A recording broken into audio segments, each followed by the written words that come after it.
So direct mic is here only. You can just yeah. You can person. Sunmute.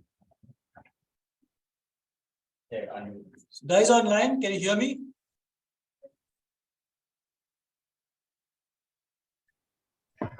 Yes, sir. Yes, sir. Yes, sir. Please, Yes, sir, we can hear you. unless you want to say something. Good morning. How are you? Good morning.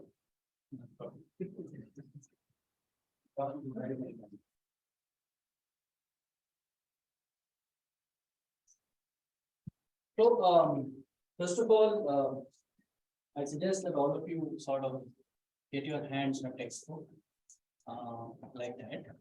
We also have an e-copy of an earlier edition, which will work fine if you can do with the copy.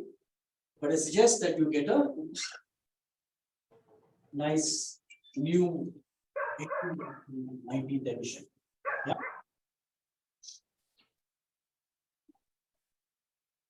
So Ryan, can you mute yourself, please? Thank you. So shall we start or we'll wait for time? Yeah.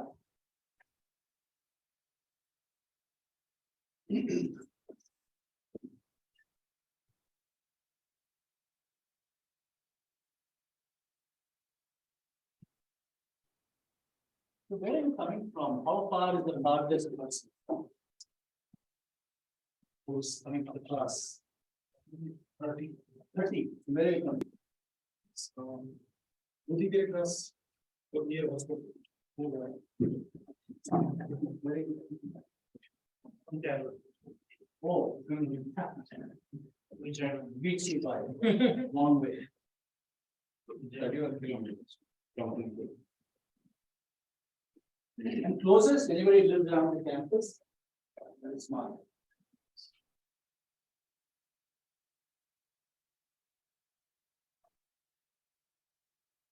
So something that you should be alert to is that the professor is always recording the class. And professors are generally absent-minded people. So you should ensure that they record the class for posterity. Otherwise you may not have a recording as we go along. Yeah. And then when we take breaks, also we should pause.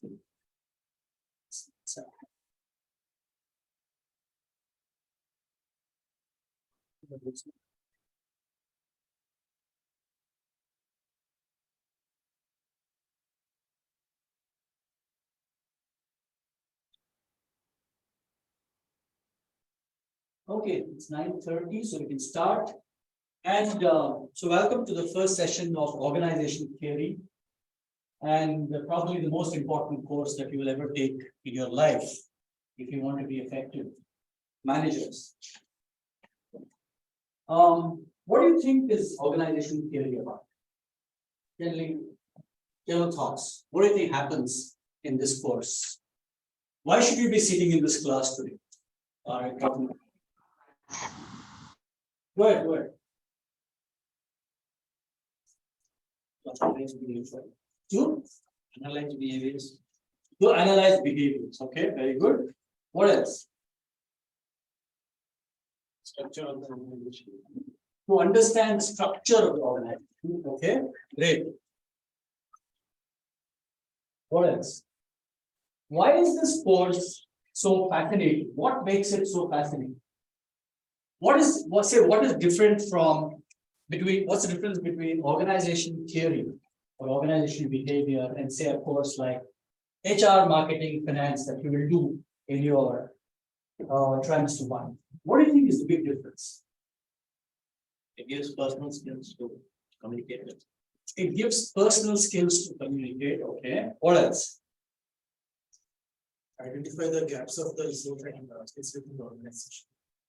That most disciplines do. They try to identify gaps, provide solution, and go forward.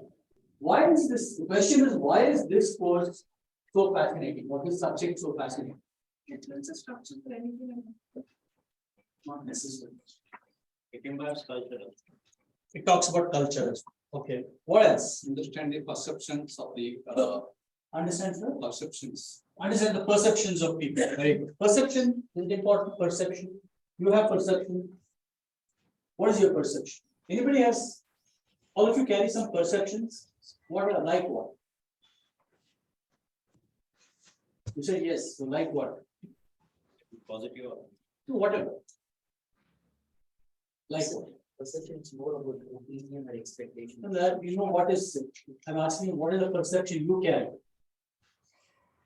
So when I was growing up, there was this perception that because in my particular batch of people when I went into the Navy was we had a lot of North Indian, South Indian people from all over India. So general perception was South Indians are very intelligent but weak people basically. North Indians are very tough and strong, but not so intelligent, which is utter nonsense. Yeah, the perception. Perceptions like that. The good point. You get perceptions, and the important thing is to understand that many perceptions are not backed by data. So when you leave this particular program after 17 months, you should keep your opinions and perceptions in check and examine them critically with data and be able to establish whether they are true or not. And that's very important. So perception, okay, culture summaries. What else? You still not answered why is it so fascinating?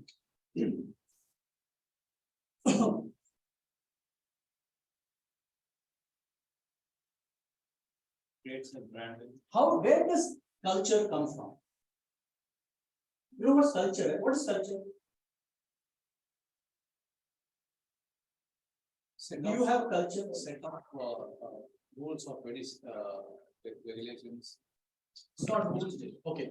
Then you're close. What is culture? You have organization culture, you have national cultures, you have people, all these are backed by frameworks. Again, they're not perception and opinion, right? So, what is culture? Do you have, say, the culture of the United States? Is it different from the culture of India? How so? So, these are some things that we're going to nail. There's not going to be any confusion after you finish this particular course. And please understand that we back our understanding with frameworks, models, and so on and so forth that you should be able to understand and use liberally. So you can't go and say that I think Indian culture is better than American culture. Is it? Is it? Is Indian culture better than Pakistani culture? So you can have an opinion. But then back it by. That's a perspective again. Yeah, but whatever perspective you have as a management graduate, back it by data and defend your position stoutly with, not by hitting the other fellow on the head with a bucket. No, it doesn't work.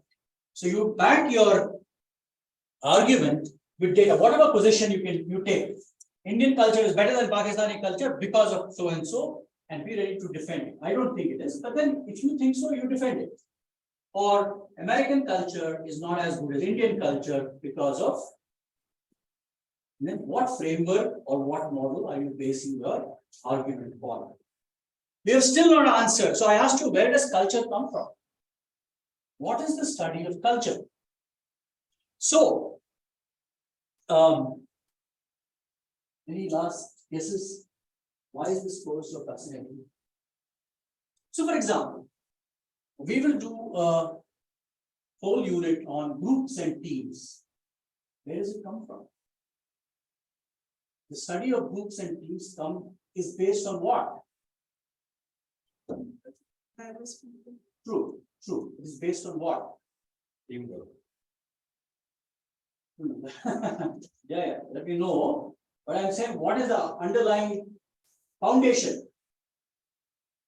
All these didn't spring up suddenly, right? Over the last 50 years. They are based on something.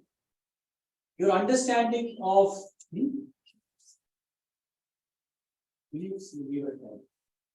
yeah. Here we talk about models, frameworks, and And if you have a belief, then again back it by some solid argument. So, for example, do you have a personality? What is a personality? All of you, do you have personality? Amitabh Bachchan has a great. Do you agree? What does it mean? Behavior. So behavior is not personality. Where does behavior come from? How you conduct yourself is not personality. So we will dissect some of these terms, what exactly they mean. When you say he has a good attitude and she has a bad attitude, what are you talking about? All of you use these terms, right? In your office. He's got a very bad attitude. What does it mean? What does it exactly mean? Or if he has a wonderful attitude, it may become bad tomorrow.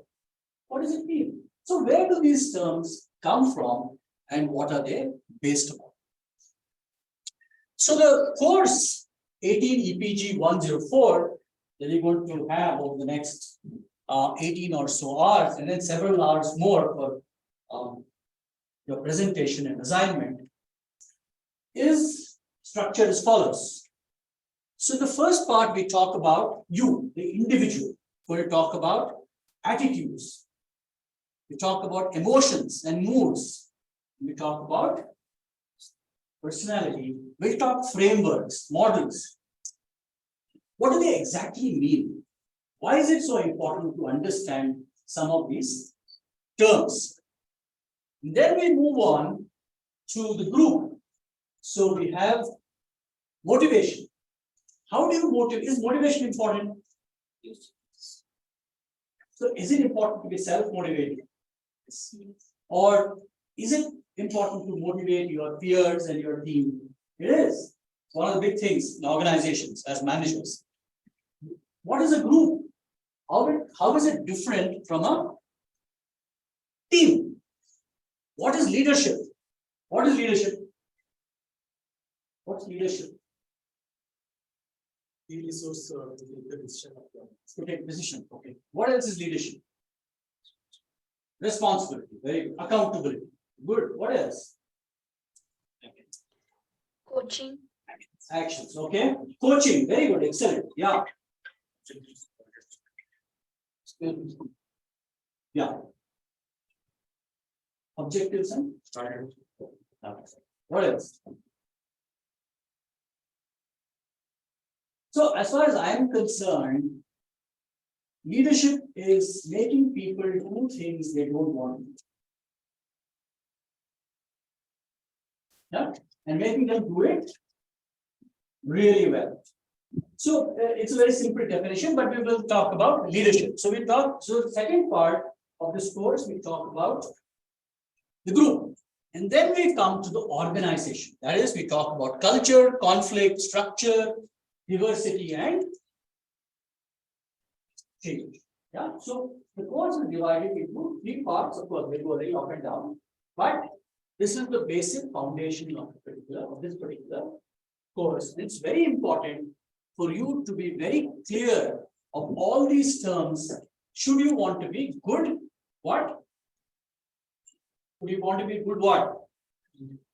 Why do you join this program? Leader or manager. Exactly. If you want to be a good manager first and then a good leader. Are managers and leaders the same thing? Or are they different? So I think you need to be a little curious and ask yourself these questions. Do managers and leaders do the same thing? Yeah? Or do they do?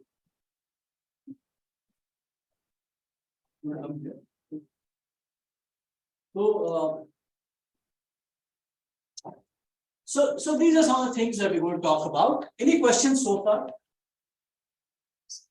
Any questions? Okay. So some of the learning objectives. So every time I come to class, we have some learning objectives, and you must be clear of some of these things by say in a couple of days. You must know what is organization behavior. You must know what are interpersonal skills. interpersonal skills are some of the most undervalued competencies in the workplace. If somebody is really nice to you in the workplace, don't take it for granted because you've got nasty people as well. Yeah, unfortunately, many organizations don't take a good behavior into account as a competence, and they're ready to tolerate poor behavior. Yeah. So, what are interpersonal skills? What is organization behavior? Identify the major behavioral sciences and disciplines. We've still not answered that question. Why is this course so fascinating? We'll come to that. Yeah. Demonstrate why few absolutes apply to OB. What does it mean? There is, unfortunately, many of us have grown up saying this is good and this is bad.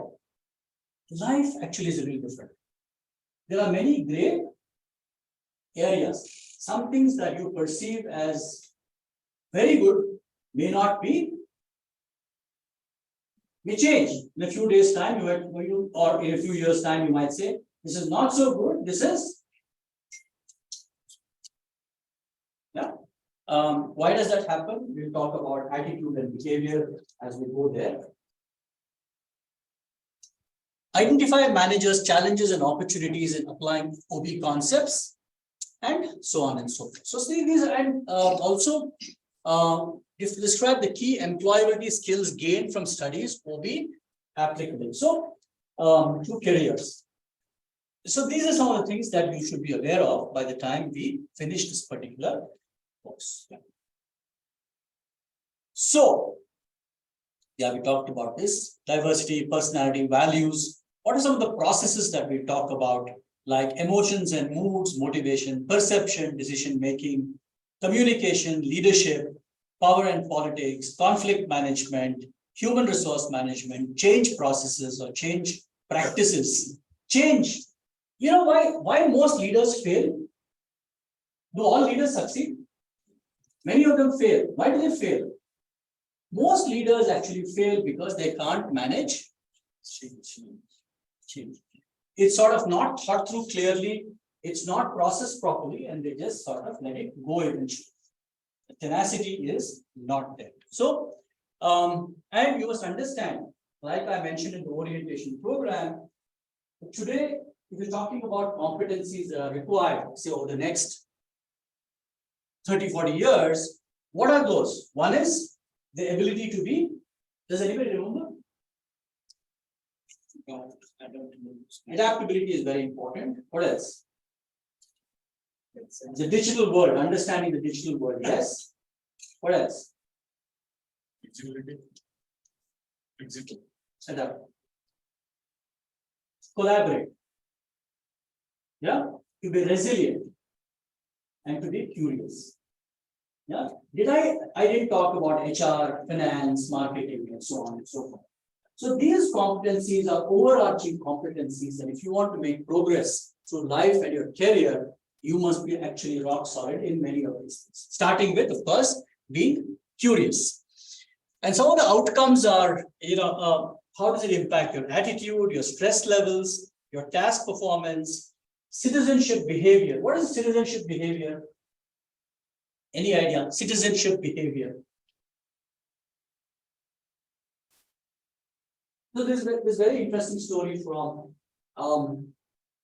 DHL. You heard of DHL?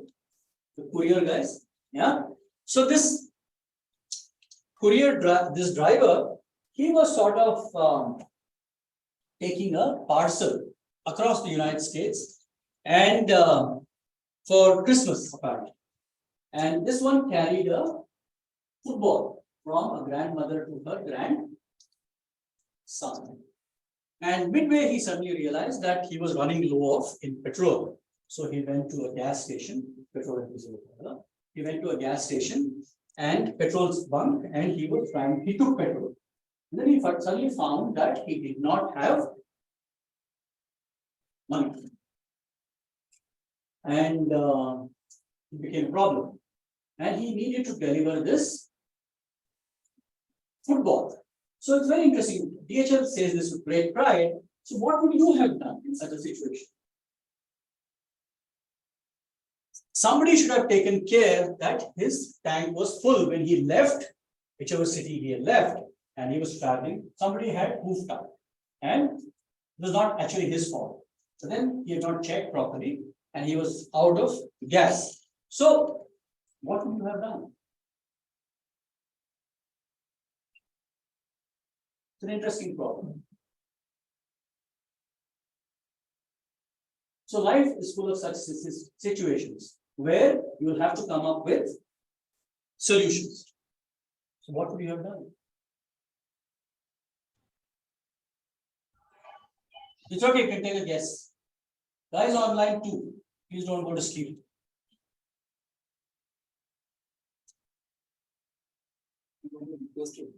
You might have requested, right? Okay. Good, he might have requested. He's trying to be a little proactive. What else?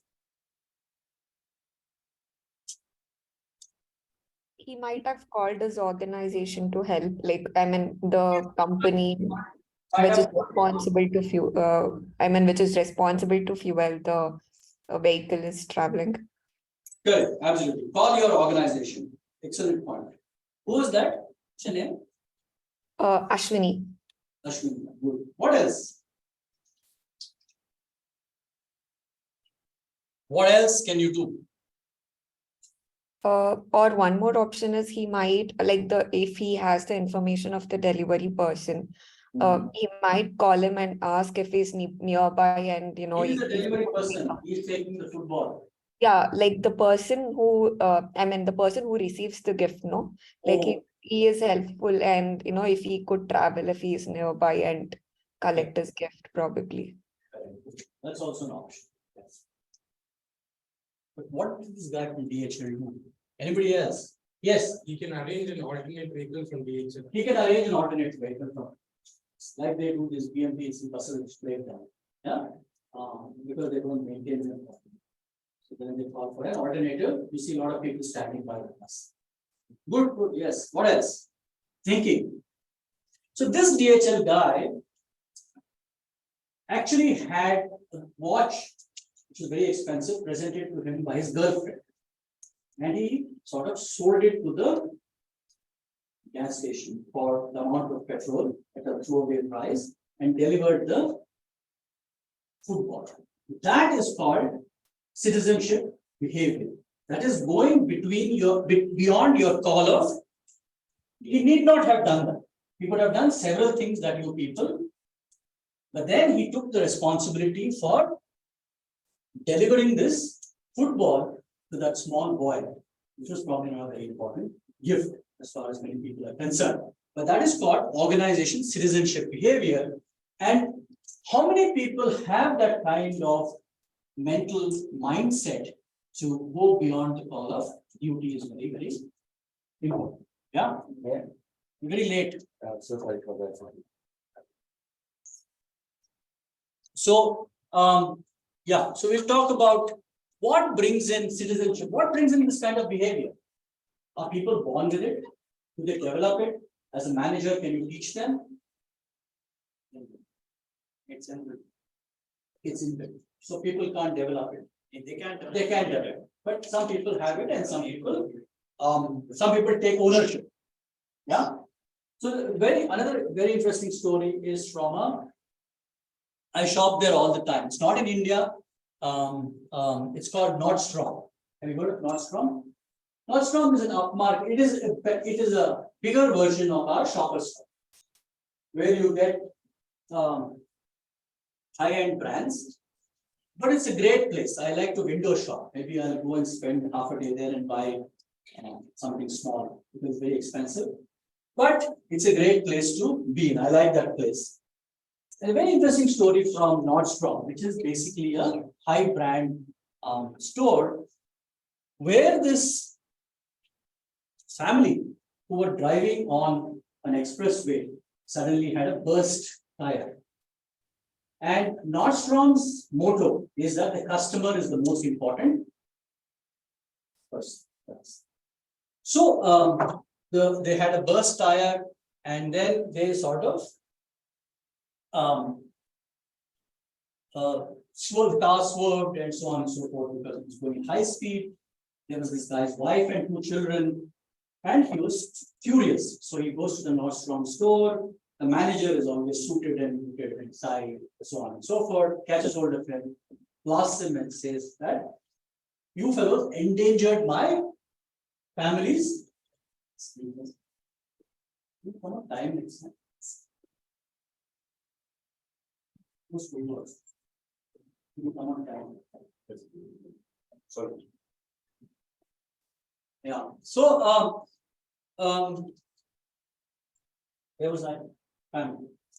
So he goes there, and then the manager is quite sort of apologetic, and he sort of puts them in the lounge, and they are having some drinks and of the softer kind, and some snacks and so on and so forth. He says, "I'll get your tire fixed." So he gets the tire fixed. Half an hour goes by, a new tire is placed, and then he says, "Well, your car is fixed, and the tire is fixed, and you can sort of push off." By this time, this man has calmed down and he's much cooler. So he says that don't take it personally, but you guys endangered my family's life. That's why I was so angry, very angry. The manager says, "Okay," and we're sorry for that. And while he's leaving, the manager tells him, "But Nordstrom doesn't sell tires." No? So this guy is taken aback. What's the moral of this story? So in the first place, the manager could have kicked this guy out and said that, which probably all of you would have done, saying that we don't sell tires, so you come to the wrong place. He didn't do that. Why?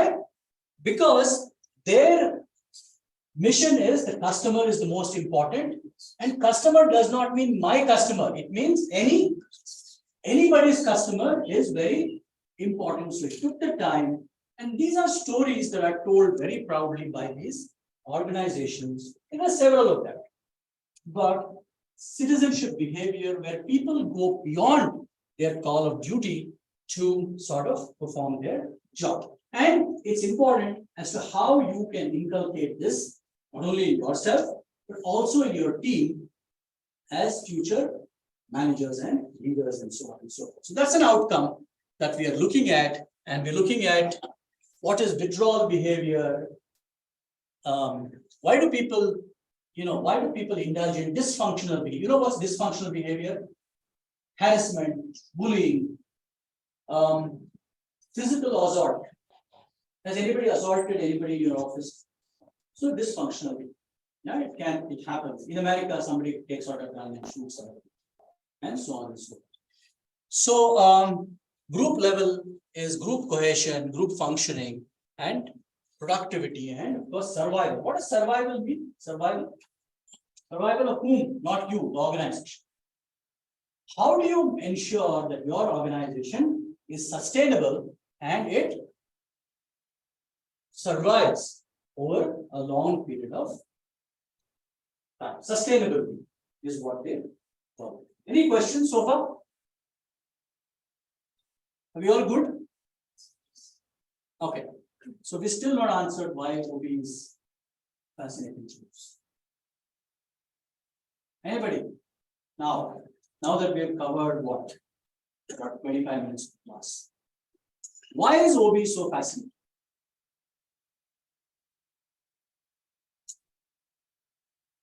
So OB is so I asked you a question. Where do these things, culture, where does it come from?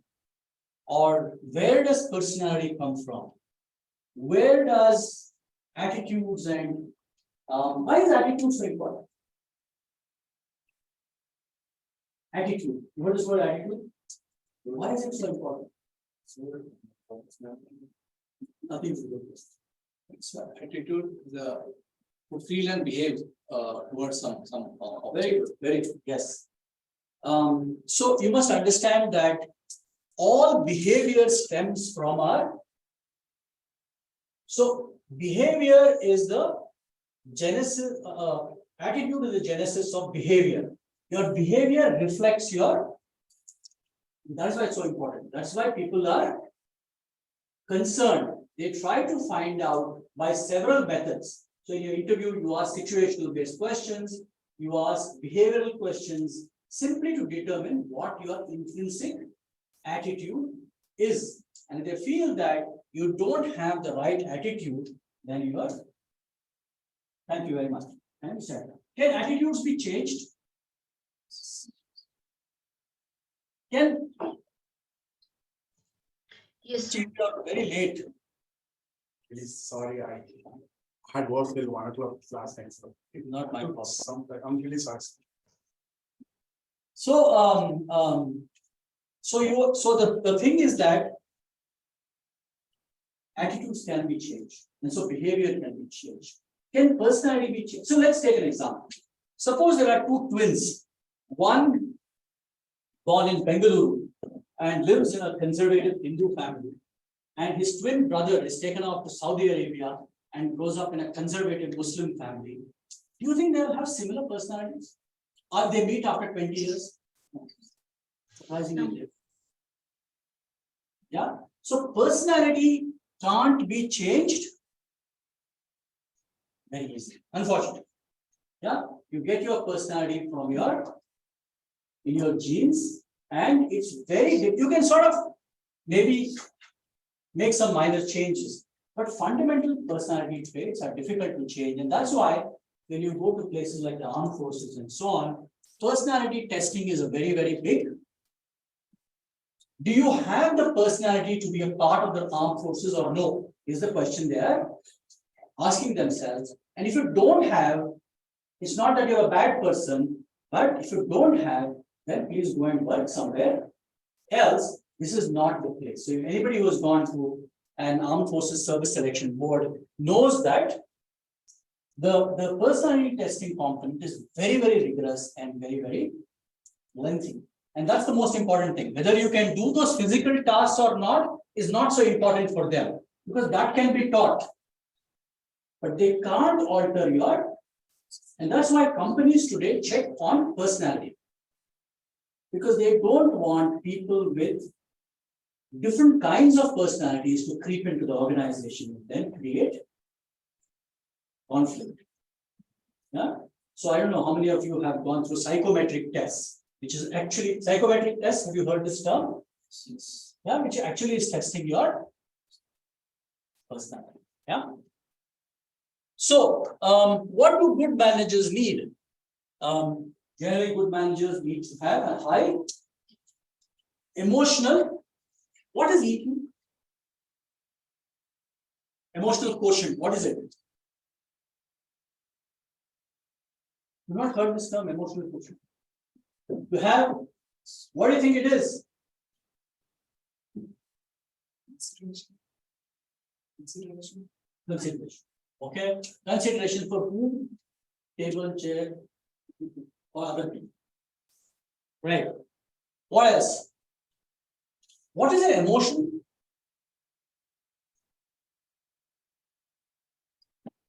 What's an emotion? You feel emotion? So that I give this guy a tight slap now. Will he feel emotion? You feel emotion. Don't know. What is an emotion? He feels, you think. He might feel surprised initially. Does he feel joyous that he got slapped? Then it turns to anger. And then you have a reaction, which is a behavior dependent on his attitude. Yeah. So, but what is emotional intelligence? And why is it important? Why should you be aware of emotional intelligence? So emotional intelligence, many people think, is to show. So for example, you got a tight schedule in your office. And where do you work? Standard Chartered. You've got a tight schedule, you're doing something, you've got 5 people in your team. One of them says, my grandmother is very sick. You're fighting for time to finish a project. Grandmother is very sick. I have to go on 5 days of leave, which is going to affect your project. Would you let her go? So many people are confused. They say, okay, I must show or sympathy, or now there's a bigger word called empathy. So does this qualify as emotional intelligence? Or is it something else? should you be empathetic to everybody all the time? It's an interesting question. Yeah.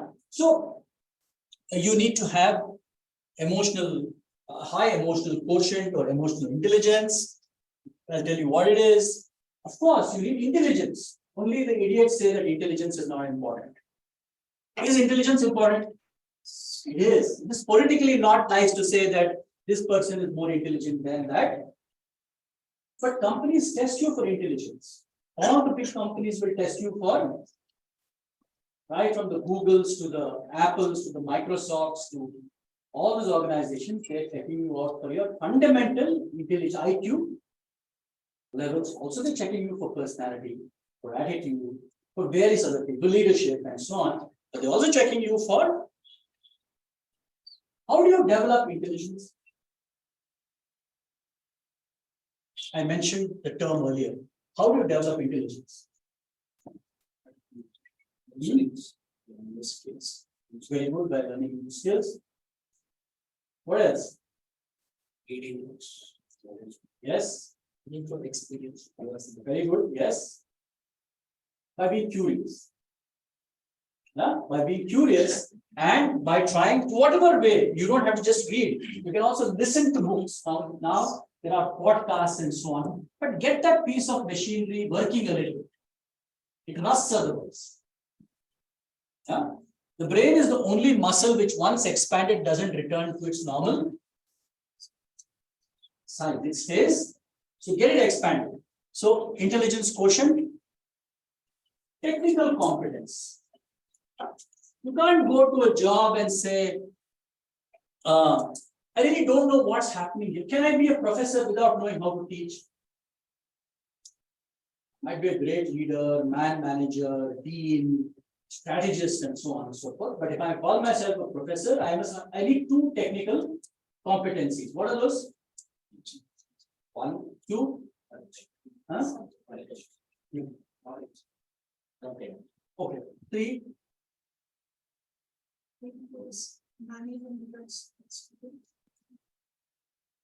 What is the third important? For a professor. You should listen to the students. Listen to the students. Okay. Chief, this is not in the company. Deliver the content. Deliver the content. Very good. Okay. What else? What else do you think a good professor should be able to do? You should keep the audience attentive. Keep the audience attentive. Okay. Now, but I'm talking about core competencies. These are all side competencies. What is two main things that a good professor should be able to do? And so on. What else? He should be able to write, publish, do research, right? If you can't do these two things, then you have no business to call yourself a professor. Yeah.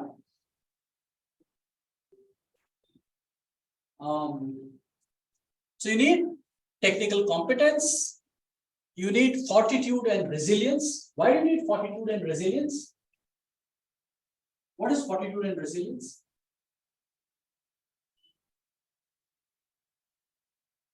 Have you heard this term resilience? Yes. Okay, just note down the term and we'll revisit. Yeah. Before I end the class, if I don't talk about it, just remind me. You need fortitude and resilience. And you need organizational intelligence. What is organizational intelligence? So does the Indian Army or the Indian Navy conduct itself like the Dayanand University? What do you think? Or like Standard Chartered Bank, or HSBC Bank, or Infosys, or ABB, or whatever, whichever Bosch or whichever organization you come from. Are they different? So can I say that I was captain of a ship and for 10 years, I commanded ships and I was a powerful guy and I came and joined a university as assistant professor.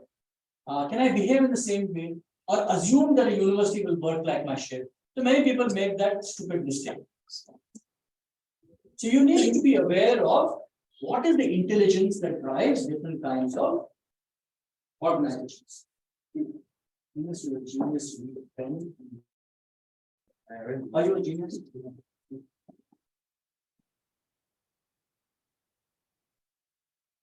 You haven't got. Can we arrange one for you?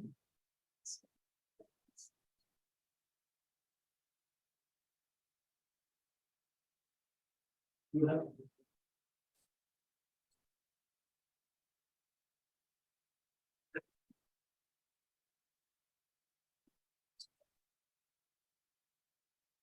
You want a pen also? No, I have a pen.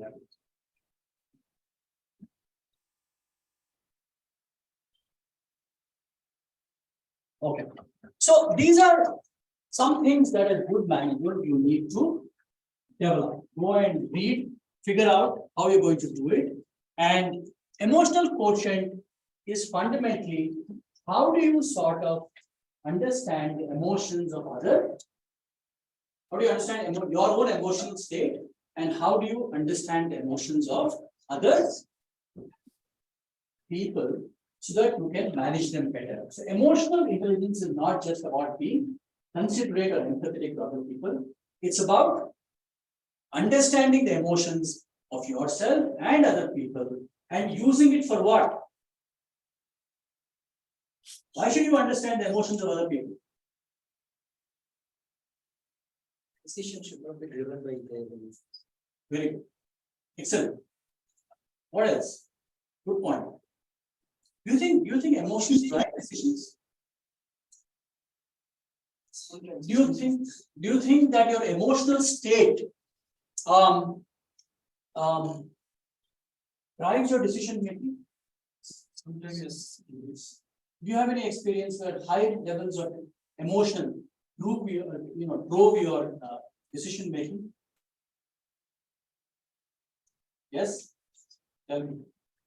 Okay, I remember had a couple of abortions.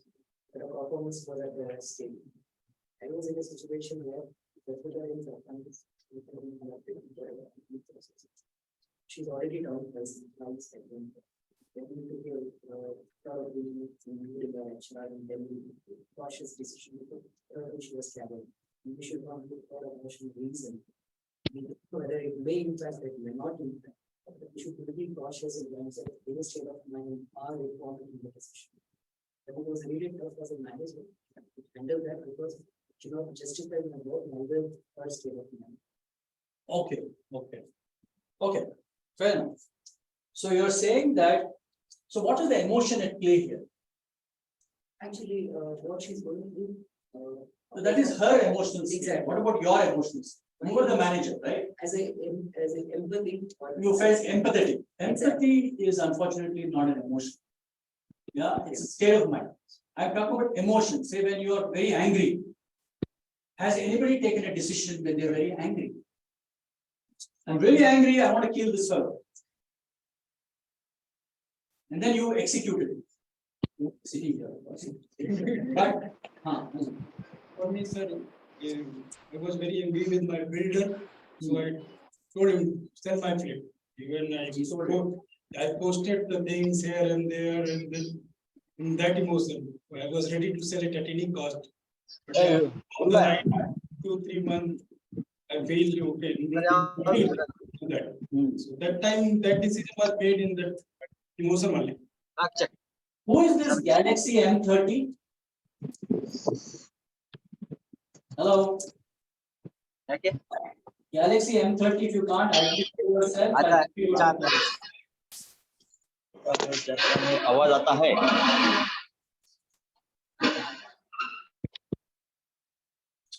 Okay. So put him in the waiting. So what are we talking about? Yeah. So the general idea is not to make decisions when you're emotionally charged.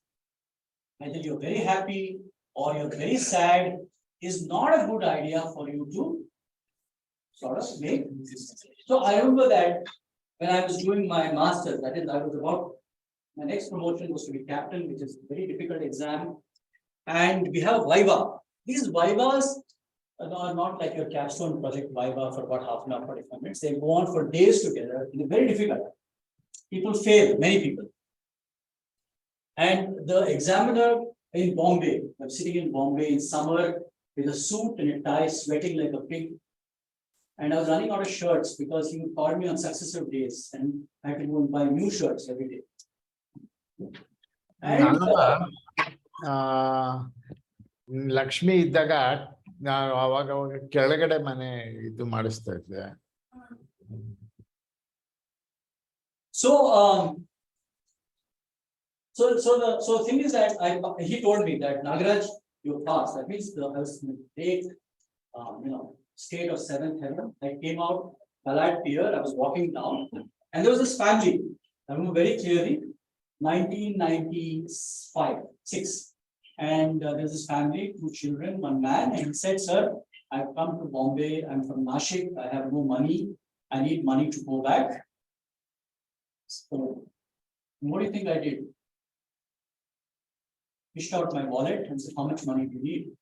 And he said, "I need 500 rupees to get a ticket." So 1996, 500 was a lot of money. Yeah, I gave him 500 rupees, and he said, he took my address and said, "I'll send it back to you," which has never come so far. Yeah, but the point being, had I not been in that exalted state of happiness, do you think I would have given him 500 rupees? That's the problem. The problem is that when you're really happy or sad or angry or jealous or whatever, you make peculiar. The next time when you want to make a decision, calm yourself down a little bit, get to neutral state before you make that particular decision. Yeah. So yeah. So these are all the things that you must have: emotional intelligence, emotional quotient, intelligence quotient. Be curious, read a lot, listen to a lot of stuff, watch the right movies. Yeah, not necessarily Bahubali 3 and so on and so forth. Technical competence you need to build. So if you go the toughest interview, they say these days is run by Google. It's got some 7-8 rounds over several days. But the first round, what they check is, if they take you and leave you alone in Google, do you have the wherewithal to do your job without support? You have the technical competence. After that, they check so many other things. But if you don't clear that round, they say, "Thank you very much. You can sort of, you might be a great leader, but you don't have technical competence, then they have no place for." So technical competence is important. Fortitude and resilience will not sort of clearly answered what it is. Organizational intelligence, I told you, you must understand what makes an organization tick. How is Infosys different from, say, TCS or Wipro? Anybody works in Infosys? Is it different from their TCS? You think so? What makes it different? What makes Infosys different from Reliance? And take a more extreme example. Or how is Infosys different from, say, Google? So you must understand that different organizations have got different DNAs. Where does the DNA or cultures? Where does this culture come from? Whose culture is imprinted on Infosys? Yeah, the middle class Bangalorian values are firmly stamped on, and it will take many years to change after he disappeared. Similarly, Larry Brin and the other guy, founders of Google, their culture is stamped on Google. Bill Gates has stamped his beliefs and value systems on Microsoft, Apple. Yeah, the guy at the Starbucks chat. Starbucks. Have you heard of Starbucks? Yes. Yeah, the guy, the founder of Starbucks was yesterday in Bengaluru. He was eating dosa at Vidyarthi Bhavan. Have you anybody been to Vidyarthi Bhavan?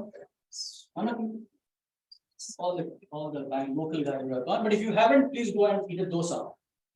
Apparently it's a great place. We eat dosas. I've been there several times. But I think my wife makes better dosas. So the point is, why did he call Starbucks Starbucks? What is Starbucks? Starbucks is a big brand, right? Did you ever, are you even curious enough to check? How many of you have gone to a Starbucks? What does it mean? Where does his name come from? That is curiosity. Stay curious, it's the only way you can stay alive. So, very interestingly, this guy was as a child, he's pretty much an introvert. And introverts are fortunate people because they read a lot. They don't have time to randomly talk with several other people. So he read a lot, and one book that fascinated him was a book called Moby Dick. Remember Moby Dick? No. Yeah. So Moby Dick is this American classic of the battle between a whaling boat captain and a white whale, large white whale called Moby Dick. Yeah. And this is their battle to the death. Both these people in the North Atlantic. And even great story. And the founder of Starbucks was fascinated by this as a young boy. And he wanted to name, when he became an entrepreneur, he wanted to name his venture after this novel, Moby Dick. But somebody told him Moby Dick doesn't sound like a good name. So then he said, I'll name it after the captain. The captain's name is Ishmael. So they said, this is also not a name. Then he said, I'll name it after the boat, which had some peculiar names. They said people can't pronounce it. So when he was looking through the set of characters in Moby Dick, he found a guy called Starbucks, who was a junior level officer on the whaling boat. So he called his venture as Starbucks. And which drives home the point again that you should be curious. Ask questions. They're interesting. Okay, so we'll skip all this. However, you can see it in the PPT, I've shared all the stuff with you.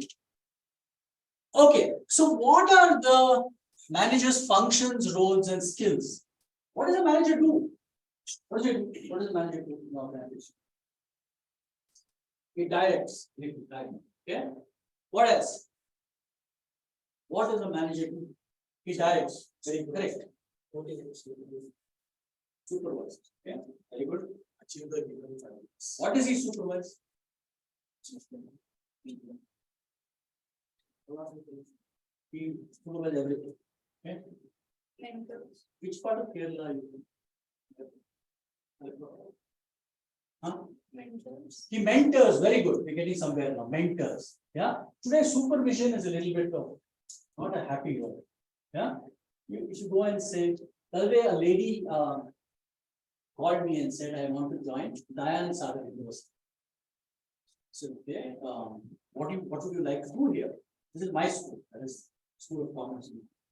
She said, I will sort of supervise and take charge of it. So I said, everybody is an intellectual here.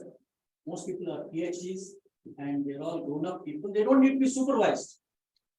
So what can you do? No, sir, I will supervise them. So today supervision is not such. Coaching, mentoring are better words too. It sounds more politically correct. What else does a manager do? Coaching. Very good. He motivates people. Okay. Well, keep the goal firmly in line and go towards. Okay. What else? What else, madam? Where do you work? What else does a manager do? Leads with examples. Okay, with example. That is his behavior reflects. He walks the talk. He's accountable. Okay, he sets the. Do you make your people also accountable? And you are also. Very good. What else? What else does a manager do?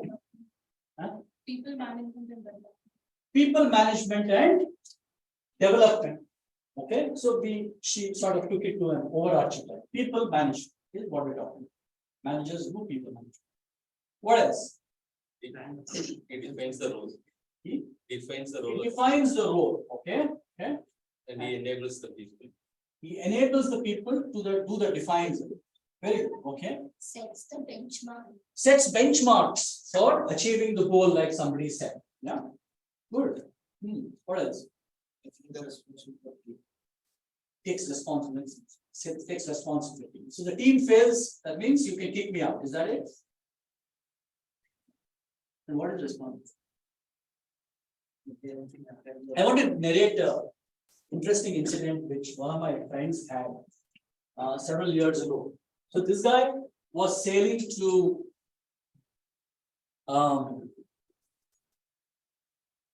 Korea. He was sailing to South Korea, and he was making his way to the Straits of Taiwan. That is between mainland China and Taiwan, in the South China Sea. And as he was going, it was about, I think, maybe about 11:40 in the night or so, and you have the junior most officer who is navigating the ship at that point in time, where the junior most officer saw a fishing boat with 3 people sinking in rough seas. And what do you think this guy did? He decided to ignore the incident. And he sort of carried on. He not only decided to ignore the incident, he decided not to call the captain. He decided not to make an entry in the logbook. And he also decided not to inform the guy who came up to relieve him at midnight. It was an officer who was slightly senior to him.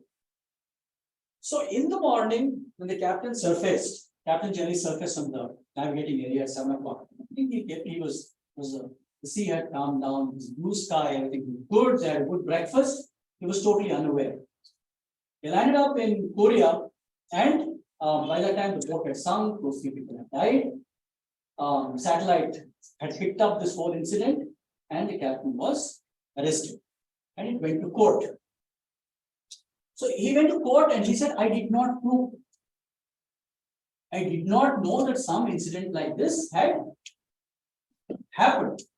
And he was sentenced to 10 years in jail for manslaughter. Not first-degree murder, but negligence in his role as captain. He said, look here, I did not know. This officer did not tell me. The judge said you should have trained that officer better. Yeah? Does that kind of accountability exist in your organizations? Does it? If somebody goofs up down the line, does the manager take the cake? I don't think so. When you talk about accountability, that is real accountability. That will keep you on your toes. But otherwise, when there's success, it's me, I did it. Otherwise, these 2 fellows goofed up. Yeah. So good leadership actually, if you can sort of. So what are some of the roles? And I think I shared a paper, or it's there in your assignment, from Henry Mintzberg. Mintzberg is a very interesting guy. He's a professor from Canada. He writes extensively on social sciences, and he's written this paper on what do managers actually do. And we'll go through some of those things, but read that paper. And if I have not shared it already, ask me for it, and I'll send it across to you. So Mintzberg said that they do things like, what is an organization? Who's a manager? Someone who gets things done through other people in organization. That's the role. To get things done through other people. So that means it means delegating, it means doing so many other things. It means leadership, man management, and so many other things we talked about. Organization is a consciously coordinated social unit composed of 2 or more people. You can't have a 1-person organization. If you have 1 person, it is not a, it is a solo effort. So that function on a relatively continuous basis. So is a ship an organization? Yes. Is an aeroplane with 6 people in organization? It is. So you need 2 or more people that function on a relatively continuous basis to achieve a common goal or a set of. And planning, organizing, leading, and controlling are some of the main activities that a manager does. So we look at them in more detail. Mintzberg concluded that managers perform 10 different highly interrelated roles or sets of behaviors attributable to their. So he then subdivided these 4 things into further behaviors that managers do in accomplishing their job. Yeah. Anybody disagrees with this, then we can talk about it. Otherwise, we shall continue.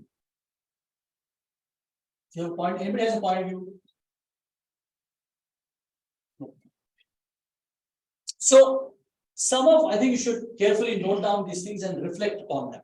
Yeah. What are some of the interpersonal roles that a manager does? So, first of all, is a figurehead.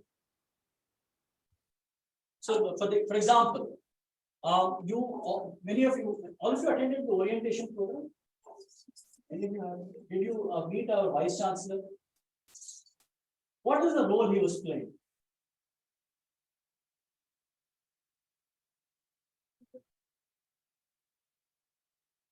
He represents the university. He is the first officer of the university. He is an important person. The program is important. So he turned up as a. Does he know exactly what happens here? Not necessarily. That's why he's got a deal, like me. Yeah? Am I a figurehead? No, not really. But he is that day he turned up. He looks at several programs in the.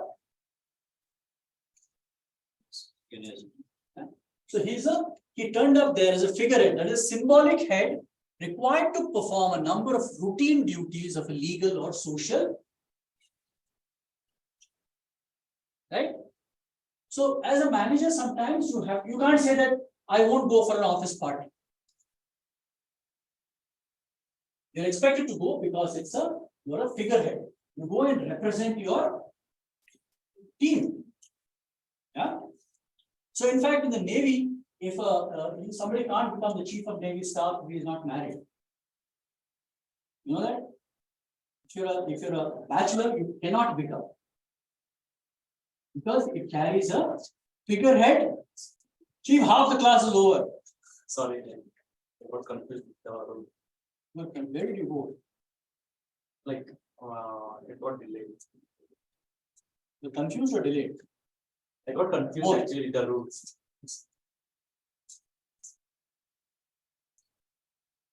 So I hope next time you'll be less confused. Okay. So figurehead is symbolic head required to perform a number of routine duties of a legal or social nature, and you need to play this role. So many people go to a party and then they sit in one corner and they don't talk to anybody and say, no, I am a very good person, I will not drink. Don't drink, please. No? But you need not socialize. How many of you don't drink? All of you actually. So you don't have to, but you need to represent your team well. Leader, responsible for the motivation and direction of, you're getting into more serious business. You are responsible for the motivation. What is motivation? What is motivation? What is motivation? What is motivation?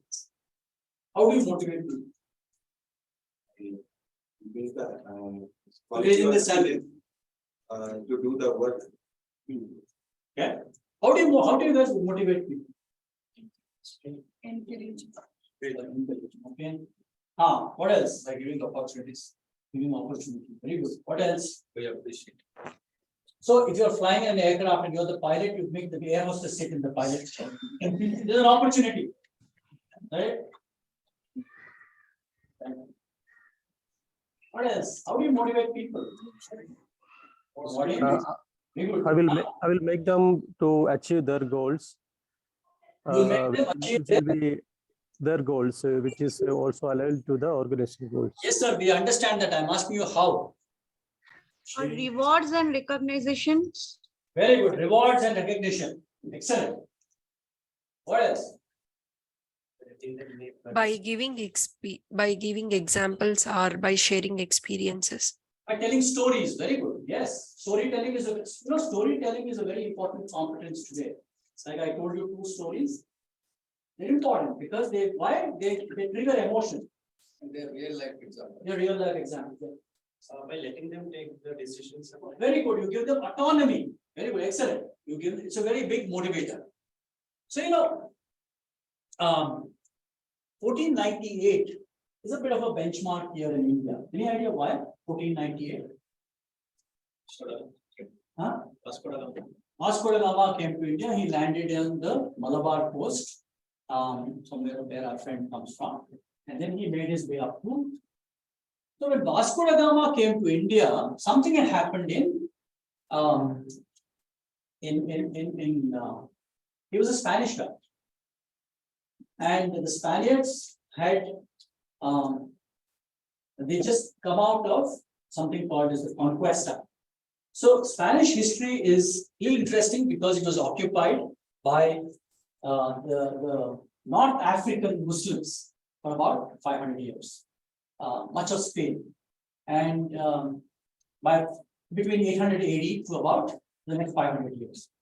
And then the Conquista started, and the Spaniards kicked those guys out, and they retook their country, and they did a very simple thing. They sort of as was the norm, many of the Spaniards had been converted when the North Africans had conquered it.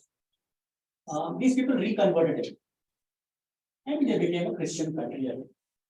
But that let loose a flurry of energy. It was momentum, and there was great energy, and they wanted to conquer the world. So the effect of that was somebody like Vasco da Gama, who actually got funded by the Portuguese. That's not a story. I'm not taking you through a history lesson. What is interesting is when he sailed with 4 ships and he brought some set of people, 4 days into the sea, his captains told Vasco da Gama that there's a problem. All managers and leaders have problems. So he said, what's the problem? They said that, many people on our ships are refusing to sail to India. They say it's a strange place, we don't know anything about it, there are powerful armies there, it's going to be difficult. The food is running bad on ships and on the ship after 4 or 5 days. So Vasco da Gama said, okay, don't worry, get them all together in the morning, it was small ships, and I will address the entire set of people. So they, like you have these town hall meetings, you have this town hall meeting, right? So like that, he called all of them. Now, unlike your town hall meetings, he asked them, what is your problem? So many of them said, we're not interested in going to India. So he said, how many of you don't want to go to India? Put up your hands. So what? 25, 30 people.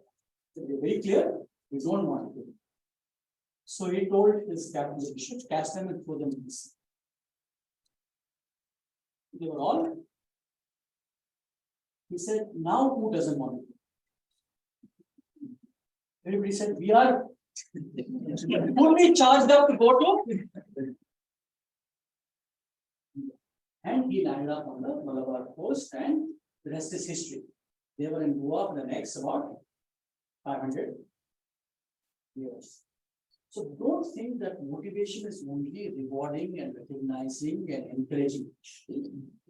Part of motivation is also using the stick when. So like the great FDR, Roosevelt, American president, says, speak softly but carry a big stick. Yeah, he says that speak softly but carry a stick. Unfortunately, part of motivation theory is also coercion. Doesn't sound nice, but sometimes you should be ready to use the stick to weave. If you can't do that, then you have no business to be a nice person. Yeah, and then don't become managers and leave alone leaders, because these are nasty jobs. So if you don't have that toughness to take the stick once in a way, then you have no business to be a manager. So, okay. Anybody disagrees with me? You have an alternative point of view? We can discuss it. Yeah. Shall I continue?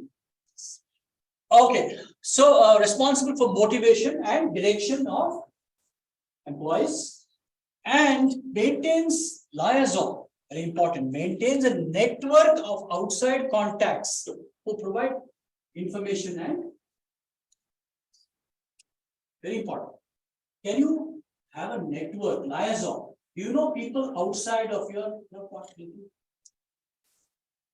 You have a network outside. So, for example, if you're the CEO of an organization, do you know the chief minister? Or you know somebody in the chief minister's office? Or you know somebody in the prime minister's office? Or you know some politicians in Delhi? So, in fact, when I was working with this Dutch organization, and I used to come once in a way to Delhi, I used to see this fellow who knew nothing about our profession, and I gathered later that he was a 10th standard pass. But he would come to all important meetings, and he would sit there and talk hell of a lot, and he was generally irritating. So I asked somebody, who is this guy? And they said that somebody told me later that his father was an IAS officer and very close to several politicians in Delhi. And he was the guy who got us inside information by talking to bureaucrats. And then I didn't appreciate it so much at that time. I said, what a useless job. But it's very important for you to liaison and get information before other people. Yeah. Is it important to get information before other people? Have you guys followed that case of Chitra Ramakrishna? You know who this lady is? No? Okay. Next thing is read the Economic Times. Till at least we finish the course. Have you heard the Economic Times? So please get yourself a copy and read it. So Chitra Ramakrishna is an interesting lady. A hotshot lady. Ladies are sometimes very powerful leaders, and she was tough as nails, and she became the head of the National Stock Exchange. Yeah, and she was very successful. And suddenly it came to light that stock trading happens. It happens on servers, right? Servers. She had allowed a few people to set up their servers in the office of the National Stock Exchange. Handful of people for some consideration. So that means they were getting in because of the proximity of where they were seated. They were getting information a few seconds earlier than other brokers. And when it came to light, a huge scam about Chitra Ramakrishna was arrested. And she is in jail. And when they asked her who gave you this brilliant idea, she said a Swamiji from the Himalayas. And not being able to find out who that Swamiji is yet. But information that you get before other people is like gold dust. And you must sort of, as a good manager, you must be able to manage that information. So liaison is information. And what are your, so those are your interpersonal roles. Your informational roles are liaison is always actually outside, it can be internal stakeholders. We'll come to that. Yeah. So informational roles are monitor, receives a wide variety of information, serves as a nerve center of internal and external information of the organization. So this also includes internal people, right? Where you are receiving information from internal people. So you monitor people, you monitor information. Disseminator is you transmit information. Dissemination roles are very important because Indians like to hold it for some reason. Most Indians like to hold it between them. Why should I tell that? Tomorrow is a holiday. So let me not tell anybody. I let all them turn up. Yeah, today it happened in the university. One fellow will know that tomorrow is holiday, he won't tell him. He'll quietly sit and stay at home. So,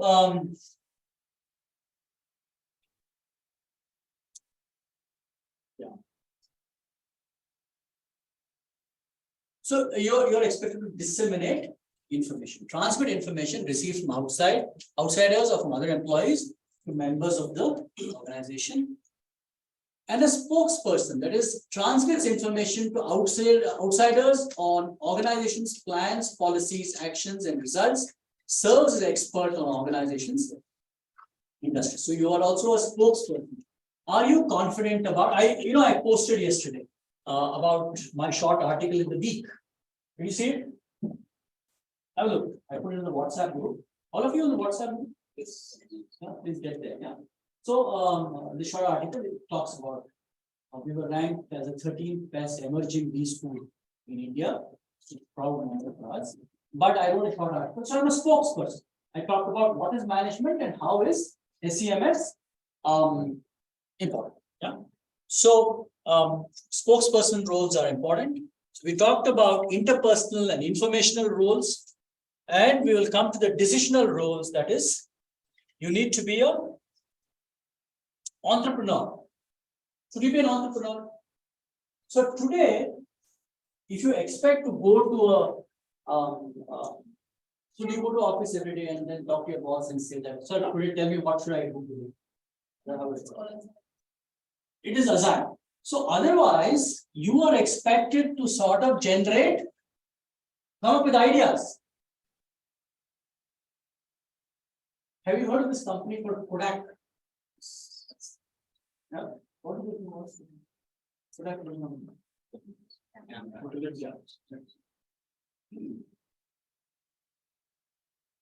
Kodak is iconic company, more than 100 years old. 1990s, they had a market share of more than 80% of film reel cameras and camera, 80% market share. Outstanding organization.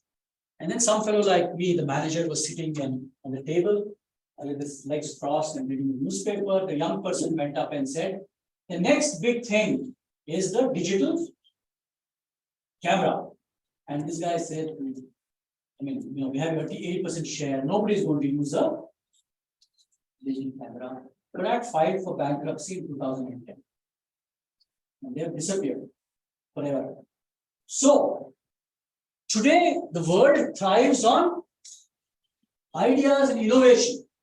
And if you want to really become CEOs and so on and so forth, you better be an entrepreneur within your, can you ideate it?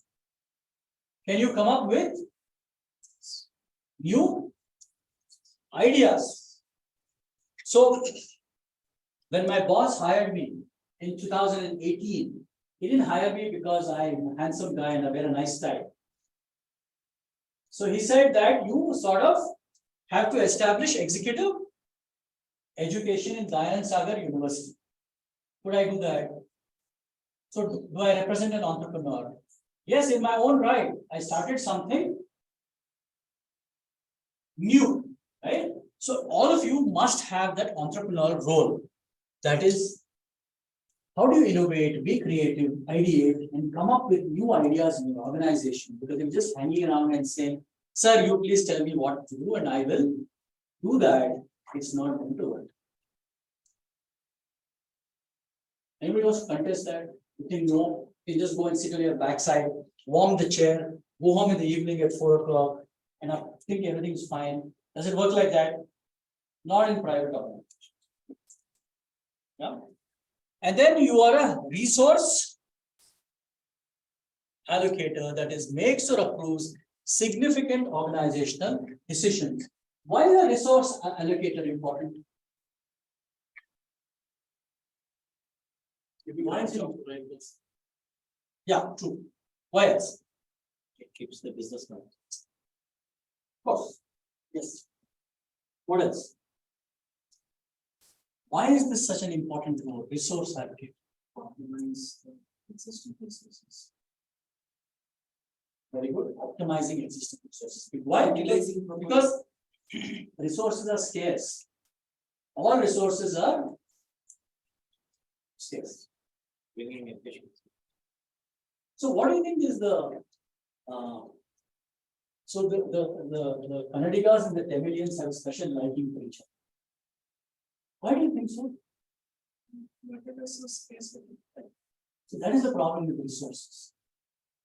Resources lead to conflict. Yeah, most conflict occurs around resources. And if they are not allocated properly, you have the genesis of a conflict. So, as a manager, you must be smart, you must understand, and you must allocate it very, very carefully. So, resource allocator role as a manager is very, very critical. And then, of course, negotiator. You must be a top class negotiator. Then, what is negotiation?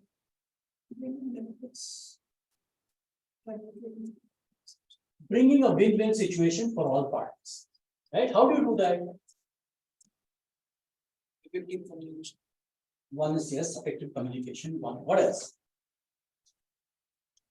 By showing people how they can benefit by talking and not quarreling. And when everybody, so for example, the Second World War occurred because the Germans felt so disillusionized by what happened at the end of the First World War. They were so shortchanged with resources, and they felt that the terms and conditions were so bad that it led to the Second World War. And you know the number of people who died and so on. Horrendous. So resource allocation and negotiation, especially negotiation, I think we should hold a special masterclass for you guys in what is negotiation, and you should learn, because negotiation is also trying to increase the size of the. So generally what happens when you have say you have a family of 5 people. I remember that when I was growing up as a small boy and money was not as widely available as it is to some of you today. As a special treat, we had we used to get a 1 bar of 5-star a week. You know, 5-star is a little bigger than nowadays. They're also expensive. And we had my father and mother, and I had 3 sisters. So 6 was broken into small. And we used to then negotiate. I used to negotiate with my sister, and since I was the youngest guy, generally I had my way of pampered also. So I used to negotiate for a larger piece first, and then for more than one piece. And I think they thought that was for young chap, let us give it. But the ability to negotiate well is very, very important, and to show parties that you're negotiating with that they can trust you, and all will benefit if they follow your sort of advice. So yeah, okay. So those are the Mintzberg's points of view, interpersonal, informational, decisional. I've shared the article. All of you read. I think you have to read it because I think it's part of your assignment. Anybody has seen assignment 1? Start seeing it. You got what 35 days to get it sorted out. So very all my assignments are different. Yeah. So you got I think 5 papers which you're supposed to read and understand and work on them. And please don't copy.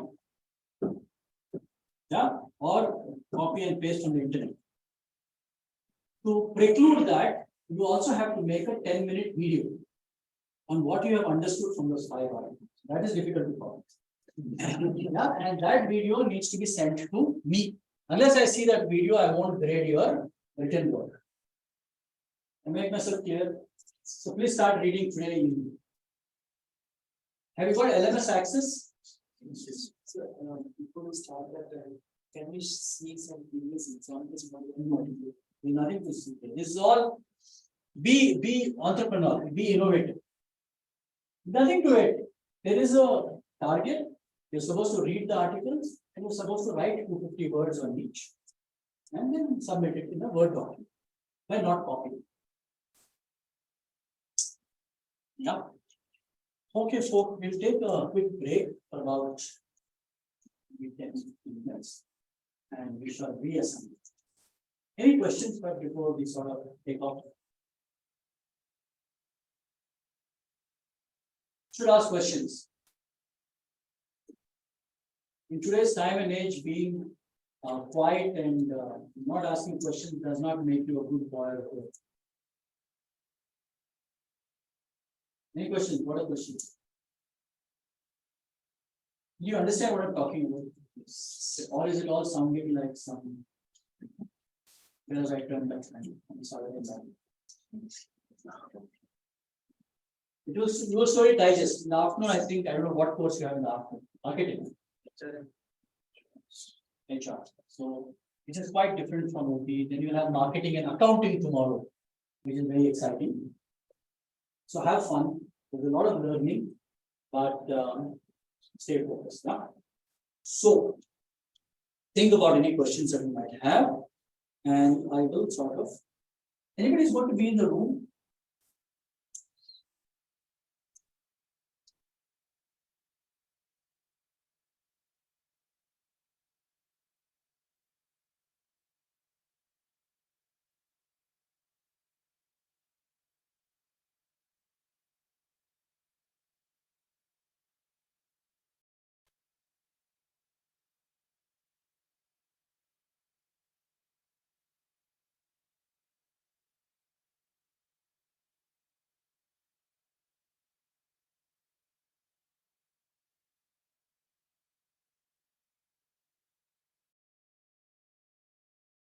Yes. Guys online, can you hear me?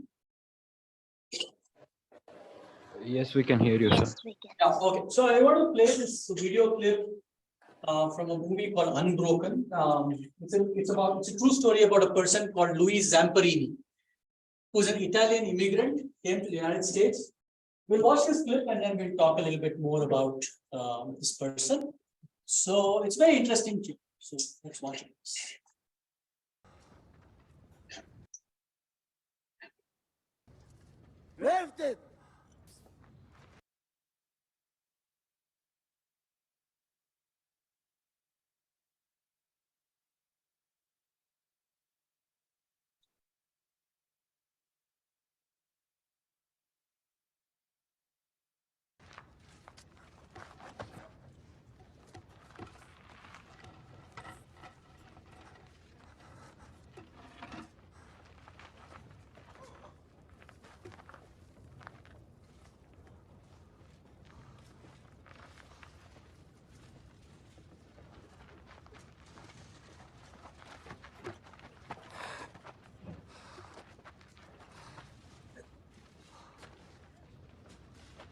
Over your head.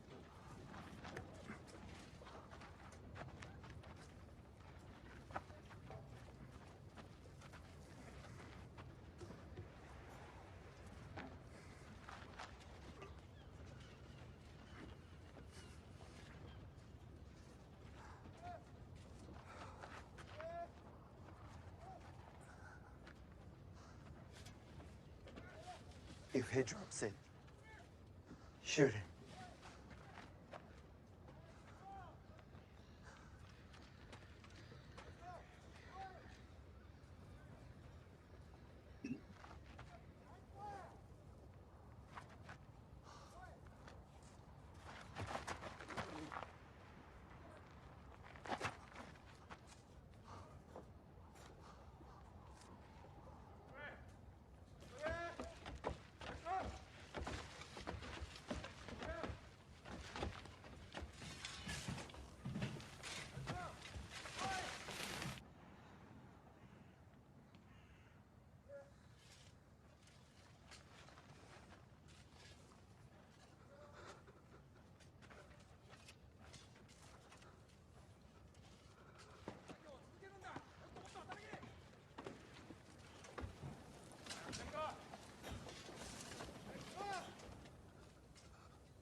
Don't look at me. Don't look at me. Miruna. Miruna. Miruna!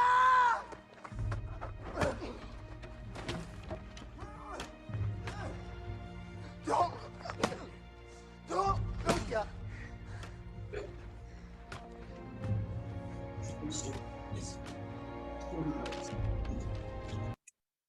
So that is about Louis Zamperini, and that was a Japanese prisoner of war camp, 1944.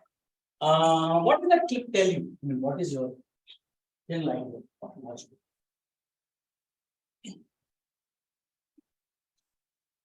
Did it tell you anything?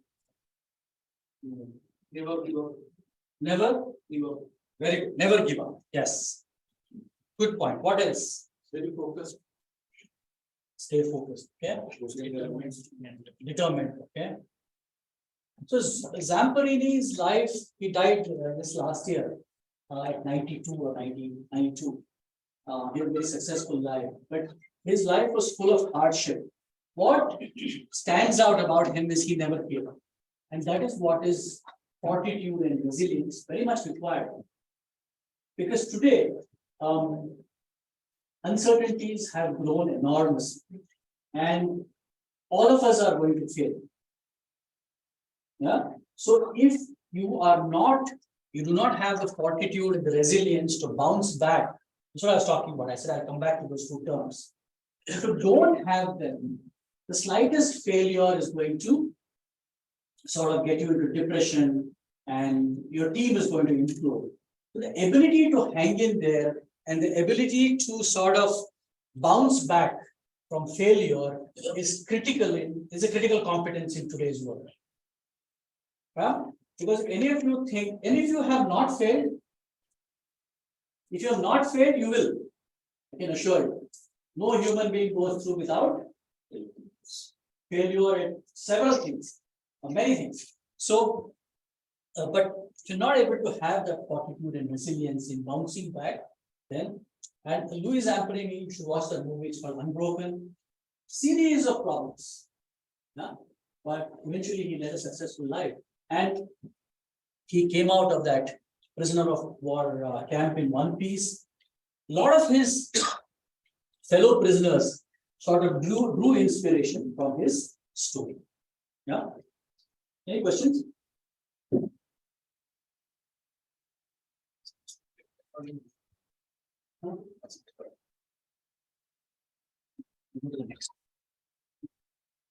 So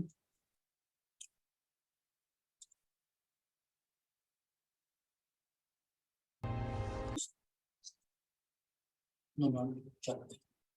The next one. Yeah, play this. So this is again a very interesting clip, and I want to watch because it reflects on my next chapter that I'm going to cover. And so watch this and the following clip, and then we'll talk. Yeah. So we'll watch the next clip and then we will talk about it. Yes, sir. Yeah, men of one and the other. No, not that. That one with the watchtower. Yeah. Just go back to the. I want to take off all this. I want to go to my next PPT. Okay.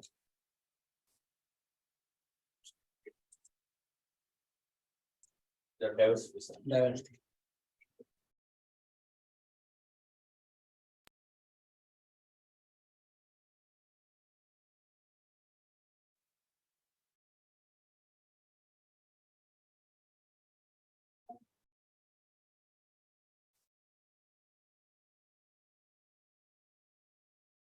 So, by the way, before Imtiaz loads this PPT for us, I want to ask you, what does the most successful manager do? Does he communicate brilliantly? Does he or she network brilliantly? Or does he or she follow procedures and rules brilliantly? What do you think? I'm talking about successful managers. What do they do best? So if you say take three important things. One is understanding procedures, rules, so on and so forth, and implementing them, communicating very well, or networking. You understand networking, right? Successful managers need to do what very well? Effective communication. Effective communication. All of them. You just pick one. Unfortunately, life is not that easy.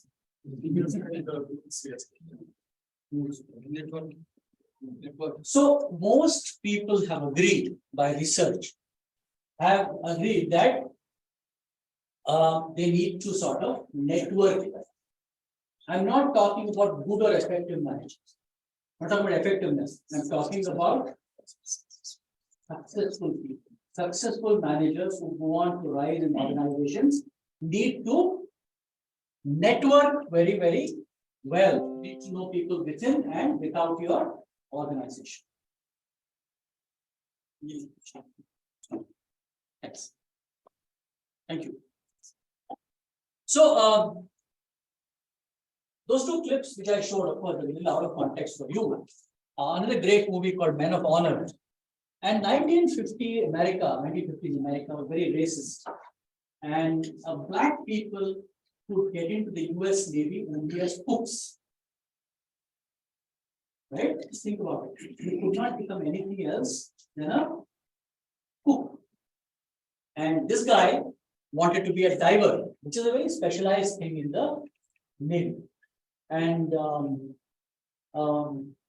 so it talks about him. His father is a dirt poor farmer, and he sends him off, and then he joins the Navy, and he faces several biases. So the medal that is being given to somebody else is actually what he did. But since they can't accept that a black person did it, they give it to another white person, which brings us to our next chapter called diversity in organizations. What do you mean? What do you think is diversity? And why should you have diversity? So I know that maybe Stan Chart drives diversity. Most multinationals drive diversity. You have diversity quotas and so on and so on. What is diversity? Different culture. Different cultures is a diversity. Yes. What else? People from different bodies. Different parts of the world. Different gender, different. So I wanted to answer. I'll send you a paper. It is called Friendly Fools versus Competent Jerks. Yeah. So what kind of people would you like to have in your team? Would you like to have friendly and foolish people, or competent people who are not so friendly? All of you agree, but generally you will choose the friendly, foolish person. Yeah. So why do people talk about diversity? And what exactly? So somebody said diversity of geography. Somebody said diversity of culture.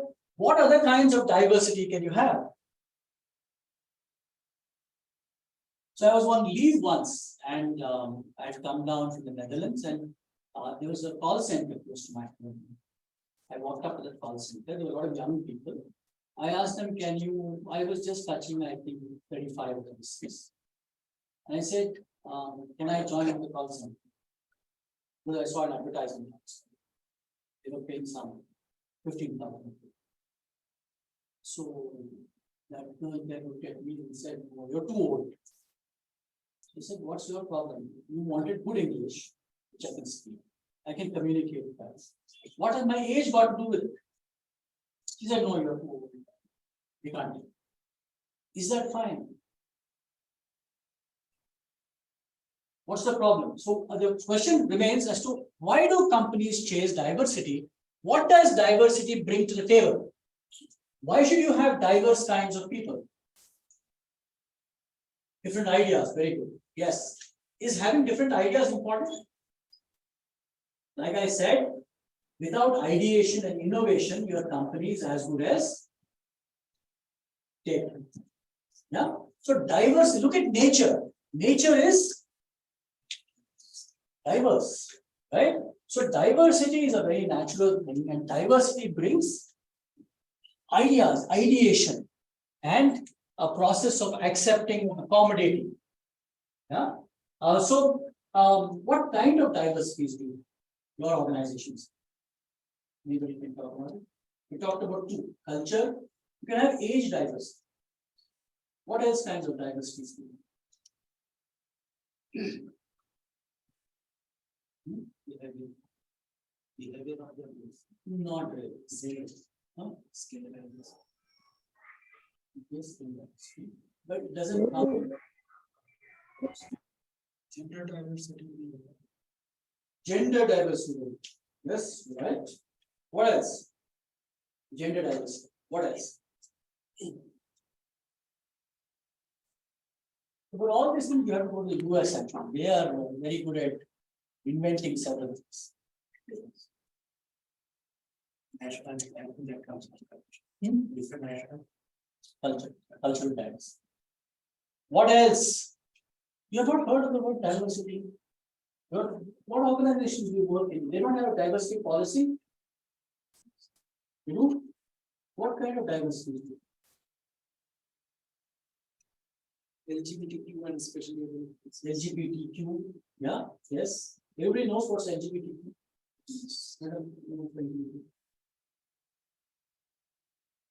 Yes or no? No. Okay. So because you said you don't know what did you say you don't know? What happened? So does India have an LGBTQ policy? Do organizations in India have? So, for example, if you are sitting at your desk and your neighbor one day told you that quietly that I am homosexual, how would you react? What would you do about it?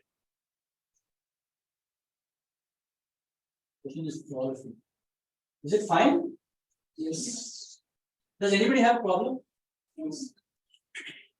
Suppose somebody had said 5 years ago that they are a homosexual. Is there a problem? Huh? But there was a problem. Huh? It shouldn't be a problem, but it used to be a problem. Why? Probably the mindset. No, we're not talking about mindsets. Why was it a problem 5 years ago, but it's not a problem today? It was not legalized. Yeah.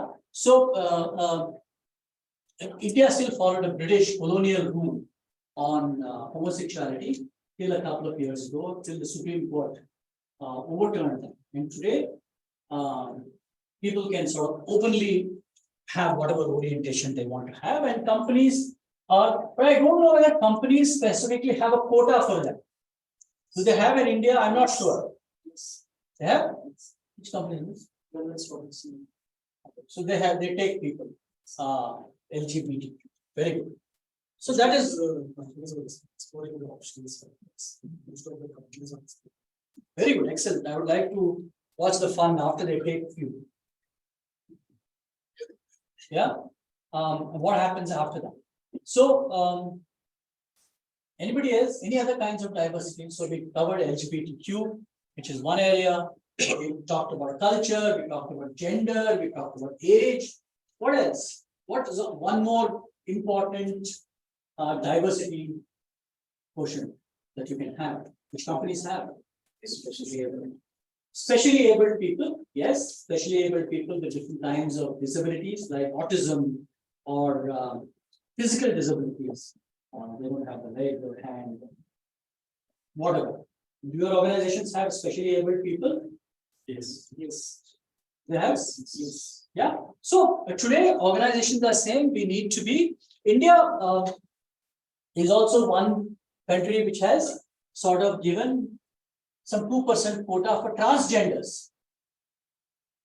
How many of them have really joined large organizations? I'm not sure, but there is a quota. So why? Because India, like several other countries, values diversity.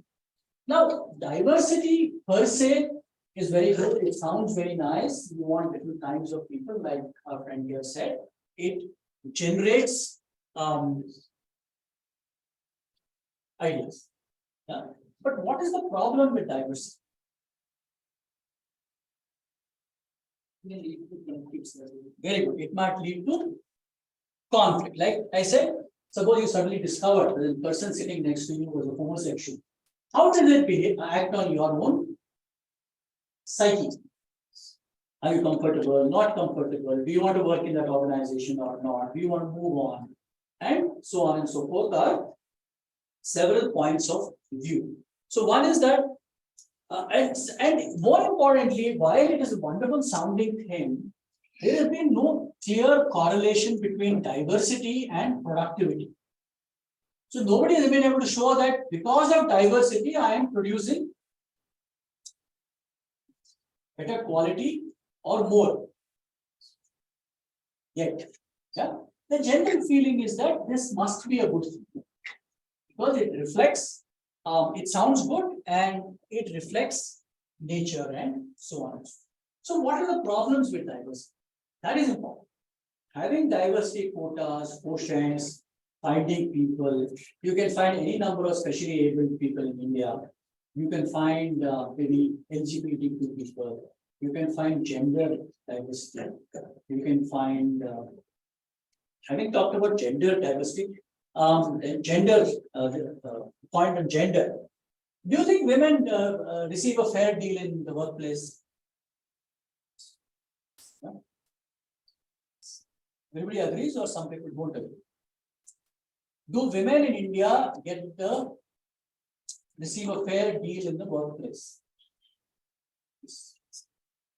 Depends on the organization. Yeah, generally. No. Somebody said, no. Thank you. Okay. So how do you explain the fact that less than 10% women are seniors?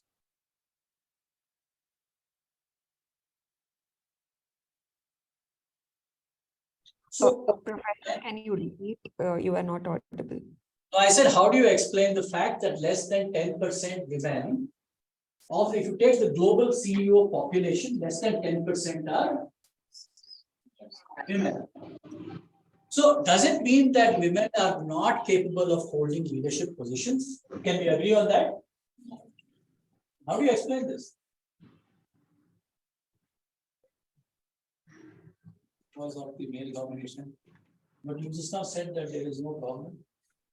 They are, When I asked you the competent question, enough to go into that. so question I asked you is, do women face biases in the workplace? All of you said no, except that lady, one lady. Please explain why less than 10% are women. Which brings me back to a larger point, which I shall make shortly.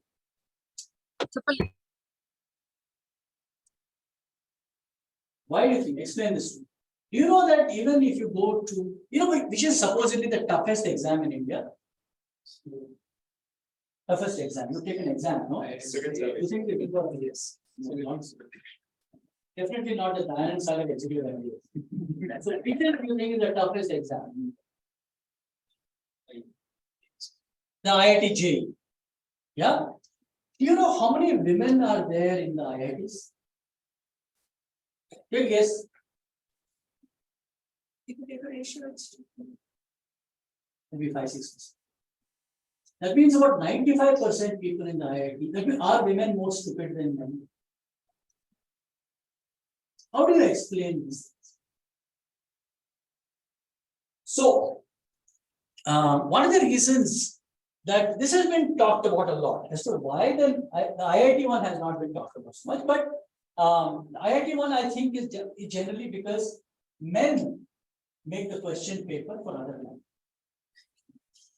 I would like to see actually women making the IIT JEE question paper for a few years and see if this can be changed. But that doesn't happen. But the CEO problem is because they found that because women have something called as role conflict, most women alternate between the primordial home, where they have to take care of the cave and the home, and the women coming to the office is a recent phenomenon. Yeah. So because they have to alternate between a home and a workplace, they are missing out on a very important component, which is what? So most women finish office and they head where? Where do many men head? Huh? Go to pub. They talk with other people. They meet other people. So that component of networking seems to be missing with a lot of women, not because of their fault, it's just because that is how we have constructed society. So, while you have diversity quotients for women and so on and so forth, the problem is that even LGBTQ guys and age diverse people, or gender or geographic diversity, culture diversity, unless you manage this carefully, it is going to fail. So just saying that I am a diverse organization doesn't make any difference to anyone. And showing numbers, all your HR fellows will show numbers. We've got 10 women, 2 homosexuals, 3 people from Afghanistan or somewhere, and things like that. But really is having an effect on the ground, something that we need to talk about. So what are some of the learning objectives? Describe the 2 forms of workplace diversity, demonstrate how workplace discrimination undermines organizational effectiveness. So do workplaces discriminate? Unconsciously, many of them do. Yeah, is there discrimination? Have you felt discrimination in organizations? Yes, yes. Why have you felt that? In what way have you felt? You didn't get promotions or you are discriminated? No, right? They are not taking consideration for any decision makings of So obedience. that is okay, that is your culture. I'm saying discrimination. Discrimination because of the language you speak, or the place you come from, or the religion you practice, or the caste that you have, or your gender. Is there discrimination? Professor, can I answer? Please.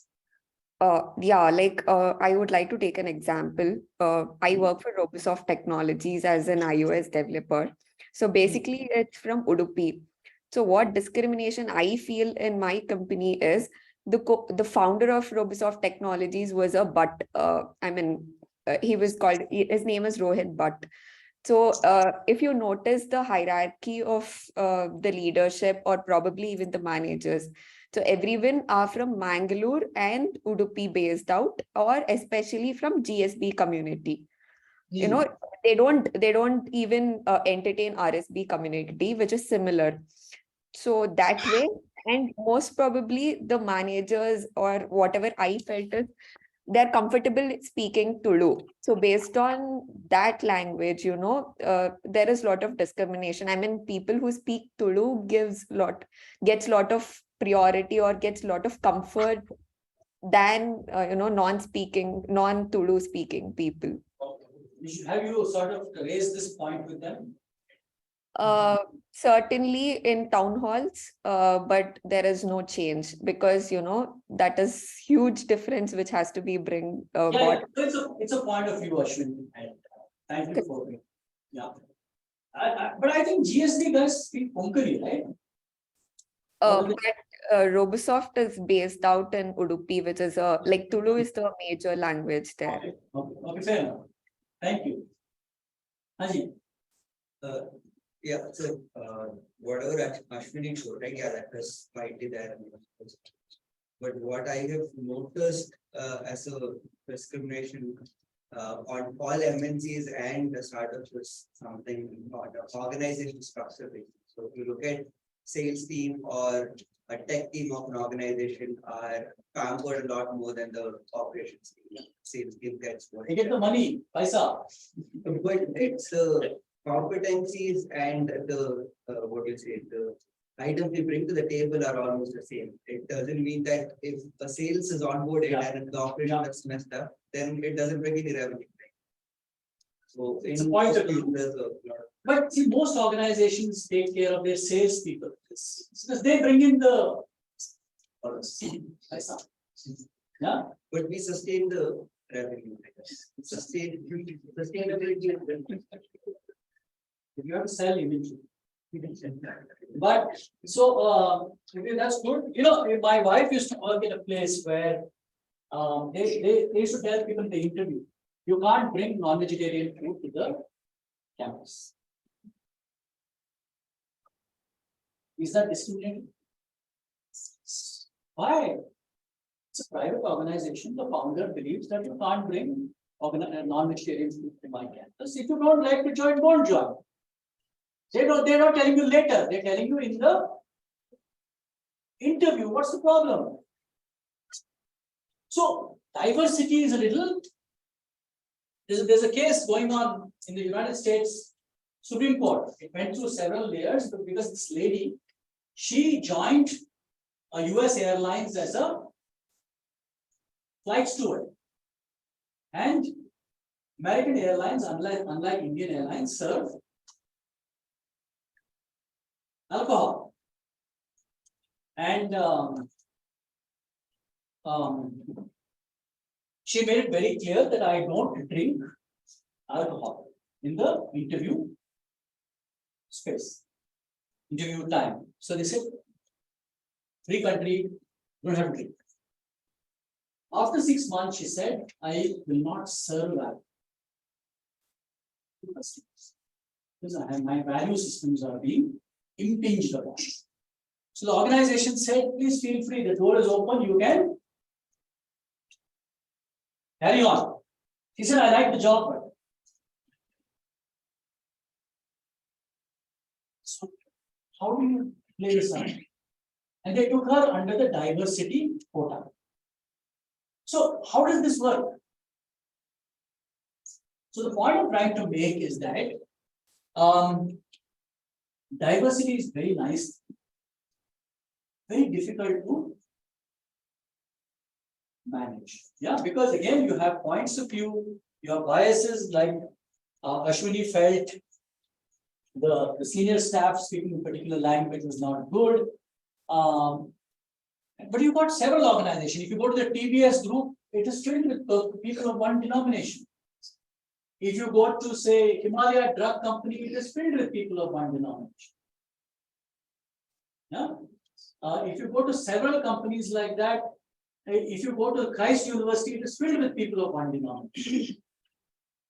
Where is your diversity? What are we complaining about? So I'm not taking a side. I am just trying to open your mind to the fact that this is a complex subject for managers. And as a manager, if you are dealing with diverse people, how do you sort of resolve these seeming like our friend was saying, some people are more blue-eyed than other people because of the kind of work they do. Yeah. So unfortunately, when you look at diversity, so for example, suppose you are walking the road and you meet two girls. One is dressed in a sari and with very traditional clothes and so on and so forth, the sari, let's assume. Other one is dressed fashionably, what we assume to be fashionable, in jeans and say a t-shirt and so on and so forth. What will you assume? What will you assume? Both are young girls. What is the assumption you make?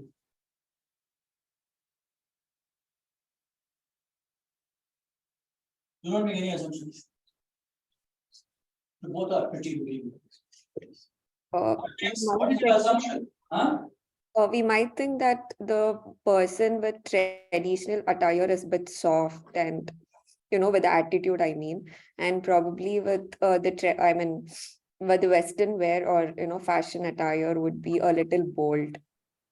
Yeah, or we can say that the one with the traditional attire is conservative, the one with the more Western attire is modern. Yeah, is that an assumption we can make? So there's this guy called Morgan Housel, very bookful. He says if you see somebody driving a Porsche, it is $100,000 or more. What is your assumption? What assumption do you make? You don't assume that he is a man who's driving a $100,000 Porsche. Why are you making this assumption that he's rich? So unfortunately, organizations also are like that. They operate on what is called as surface levels, like the case I was talking about in the night tour. They wanted somebody in the diversity quota. They took. Most people do not look at what value systems people carry. And they're clueless. The kind of value systems that we have are deeply hidden. Yeah. So, and it's difficult to get to. What exactly makes me tick? So while you can get people who are different looking from different parts, you don't know what their thought processes are, and that is what complicates diversity issues, right? So you have something called as surface level diversity and deep level diversity. Organization should be more concerned with not making assumptions. This person is wearing Western attire, pantsuit, and has come for interview, so she is more modern. This person, so you sit in an interview. Suppose they want a slightly modern person for a front office job. I can assure you that they will select the one in the Western way, which is foolish, because the underlying thought processes might be very, very different. Yeah, I hope I'm getting across to you and making some sense, right? So diversity is a complex and complicated subject. So workplace discrimination and organizational effectiveness. Discrimination is to note difference between things. Unfair discrimination assumes stereotypes about groups. No, can you just go there? The Imtiaz is can you just call me? You know the same place where you live. Yeah. So useful unfair discrimination assumes stereotype. What is a stereotype? Stereotype. Like I told you in the morning, all North Indians are strong, tough people, but not so intelligent. South Indians are weak but very intelligent. That's a stereotype. Or men are stronger than women. It's a stereotype. Or women are more empathetic than men. I've seen some of the most merciless women. Yeah, there's several of them floating around who border the psychopathic. Yeah, yeah. So these are all stereotypes which I hopefully by the end of the course you will get out of your head and make decisions based on some observation, study, and data. Then carry age-old stereotypes in your head. Yeah. All village people are innocent. One of them are the biggest crooks I've seen. Anybody from a village? My wife comes from a small village. My wife comes from a small village, and I always thought that all village people are innocent till I met them. Yeah? And I was this Navy officer and all that stuff. I thought I was the cat's whisker when I landed up there. But they're very smart guys. They have got this native intelligence. They can take you for a spin actually. Yeah? So these are stereotypes which you should not have.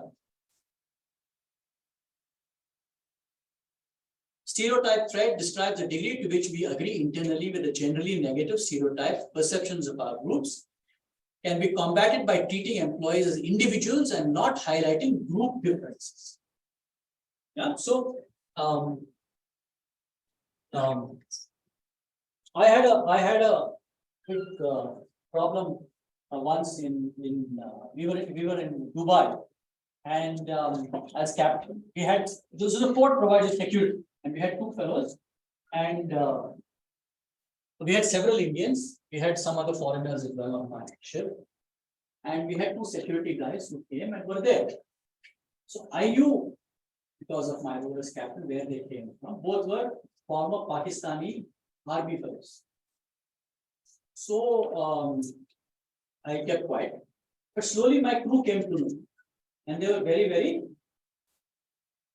uncomfortable that we have security from a country that we are not very friendly with, and then it became a little bit of an issue. But so a lot of negotiation happened and so on. Anyway, we got over the problem. Those two were excellent guys. They did their job well.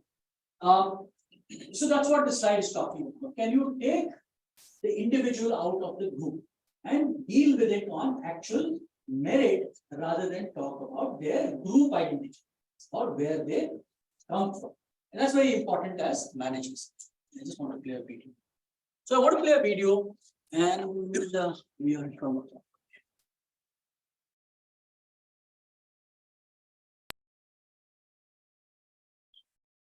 This is a very book. I suggest all of you buy this book. As a question.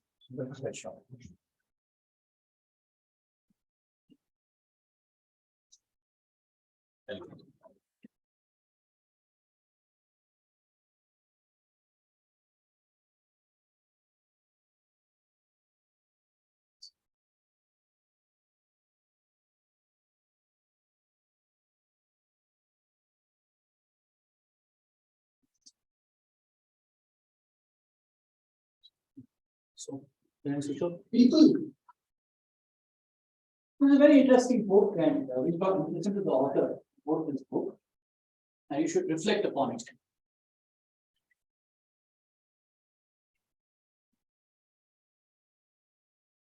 Switch off? Yes.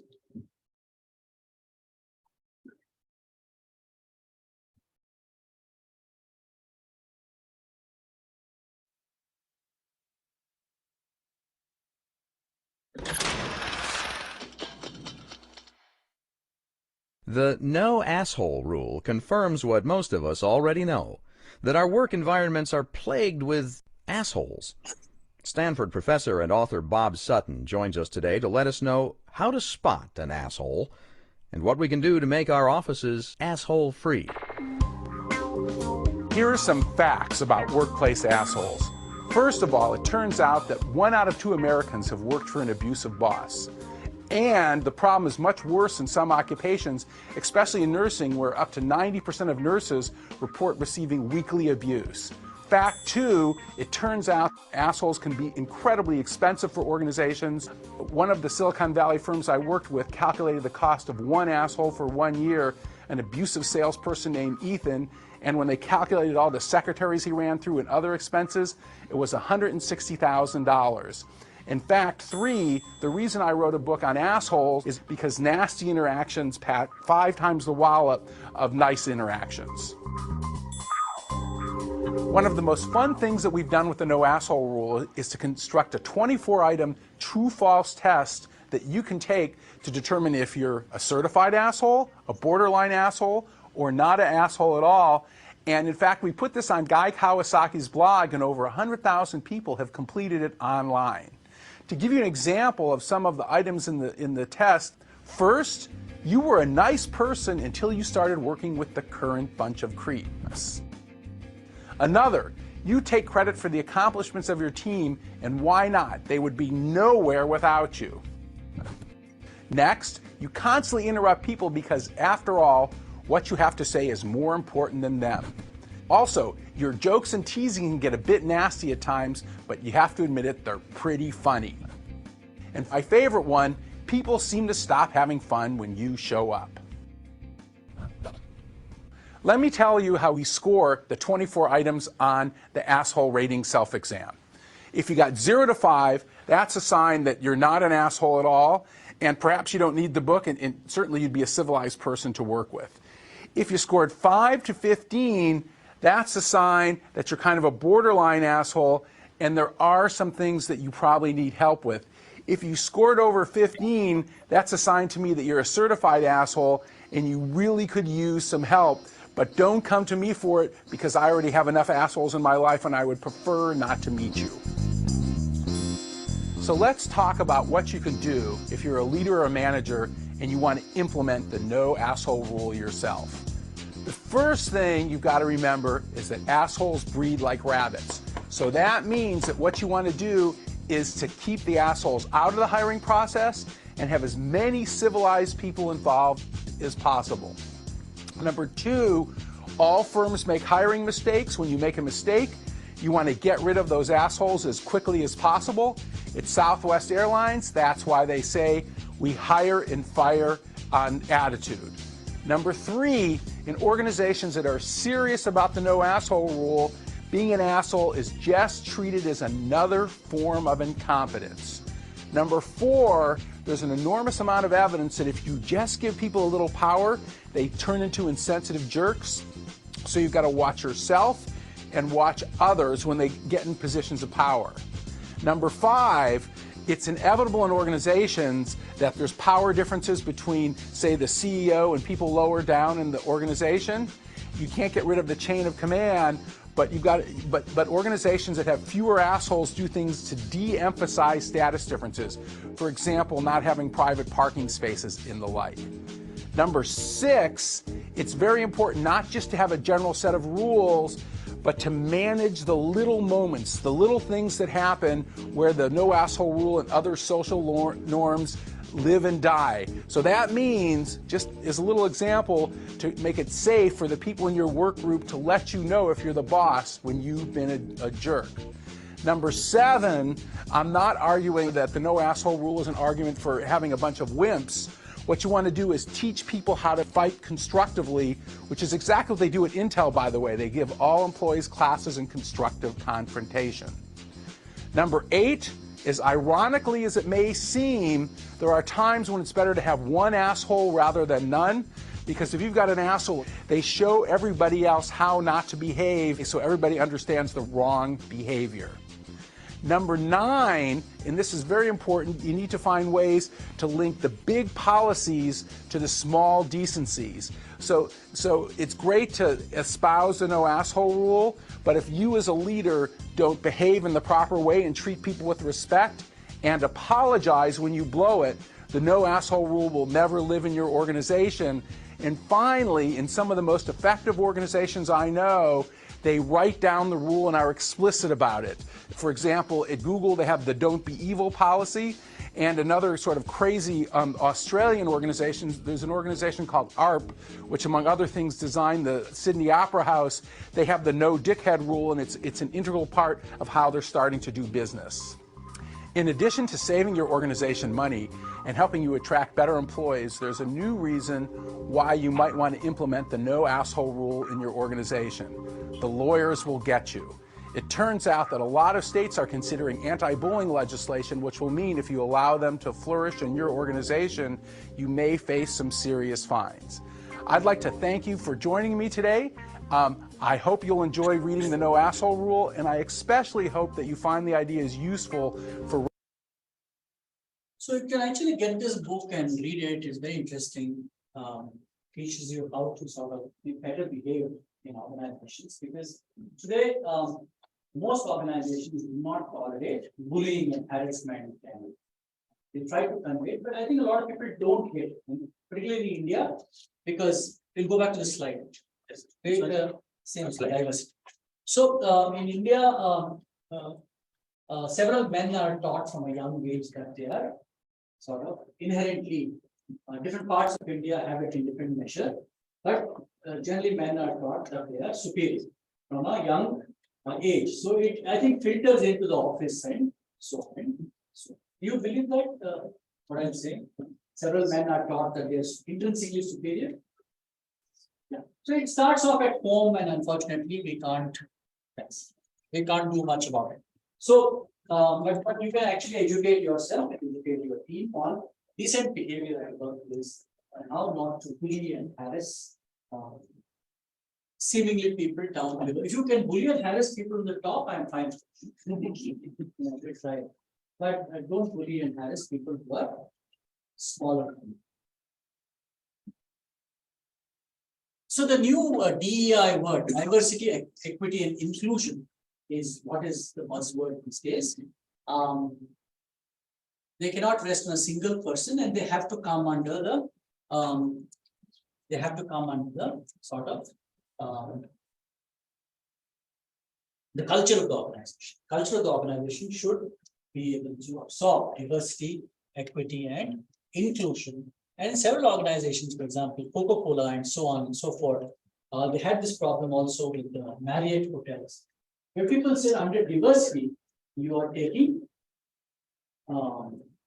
you're taking several quotas, like what happens in India as well, affirmative action where we have got reservation and so on. So there's always some tension. Do we need this much of it? Karnataka government has said we will raise reservation quota by 6%. There is already a sense of disquiet and unhappiness and so on and so forth. So there will be a pushback eventually when people say, right, no, look, you are discriminating against us because of you're trying to. So when you give, so you have to understand that because the size of the pie is limited, the size of the pizza is limited. When you aid one set of people, you're automatically discriminating against another set. And that is the argument being put forward. And today, if you go to the United States, there's a new thing called the critical race theory, where they're saying that some races have an intrinsic advantage, and that should be like a handicap. And so they should be sort of pushed back. So if you can just think about it, some sets of people say in this country. So for example, just to take a very broad example, say the Sikhs do you think they have a natural advantage in joining the armed forces? So they considered to be the British came and said that the British actually came and played this very wonderful game and said there is something called as the martial races. The martial races are the Sikhs, the Pathans, the Rajputs, the Marathas because they are into Shivaji and his Maratha academy, and so on and so forth. And these are the martial races. So we will flood our army with these kinds of people. And they said some other races are not martial, are non-martial races. That means they are not really fit for the army. So now the theory is that since these people have traditionally got into these kind of roles, we should stop them from getting in and we should let other people get to manage diversity. But there's a lot of argument. What do you think? Is this a good idea?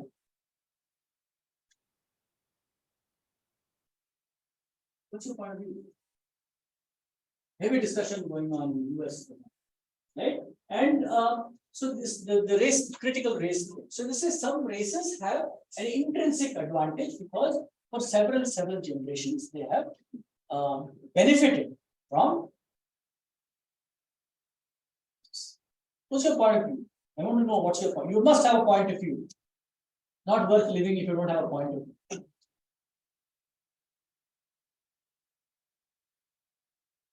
Guys online, you have a point of view? Yeah. I think a few years back, it might have been one of an effective way because we always tend to inherit our father's job. So that will be an inculcated trait for us. But right now, with all the globalization and all opportunities. So you're saying opportunities are more, and so it doesn't make sense to follow. Good point. Actually, the other day I had a chap who came into my office. The son was very articulate and so on. The father could speak English. He was an electrician in Bengaluru. And I was telling him that maybe 30 years ago, your son would also have become an electrician. Today, he's got a good BCom degree and he's now aspiring to be an MBA. And probably he'll land up in Goldman Sachs or KPMG or Twitter because a lot of them come here for recruitment. And he'll land up in an MNC. And the whole trajectory of your family has changed. But this is an interesting debate. I'm not taking a position on it. I think you should also, do some research in some of these aspects and get a general idea. Be curious. Find out what's happening around you. Because eventually it will impinge India and how we look at our own structures of affirmative action, reservation, and whole sort of argument which goes for and against. Yeah. So there is a pushback. There will always, once you do something like this, there will be a pushback from other sections who feel discriminated because you are trying to aid the discriminant. It's very interesting thought process. So, what are the different kinds of discriminatory practices? Older workers may be targeted for layoffs because they are highly paid and have lucrative benefits. salespeople at one company went on company paid visits to strip clubs, brought strippers into the office to celebrate promotions. Yeah. So this is salespeople because we're talking about salespeople are always that company is Enron. Have you heard of Enron?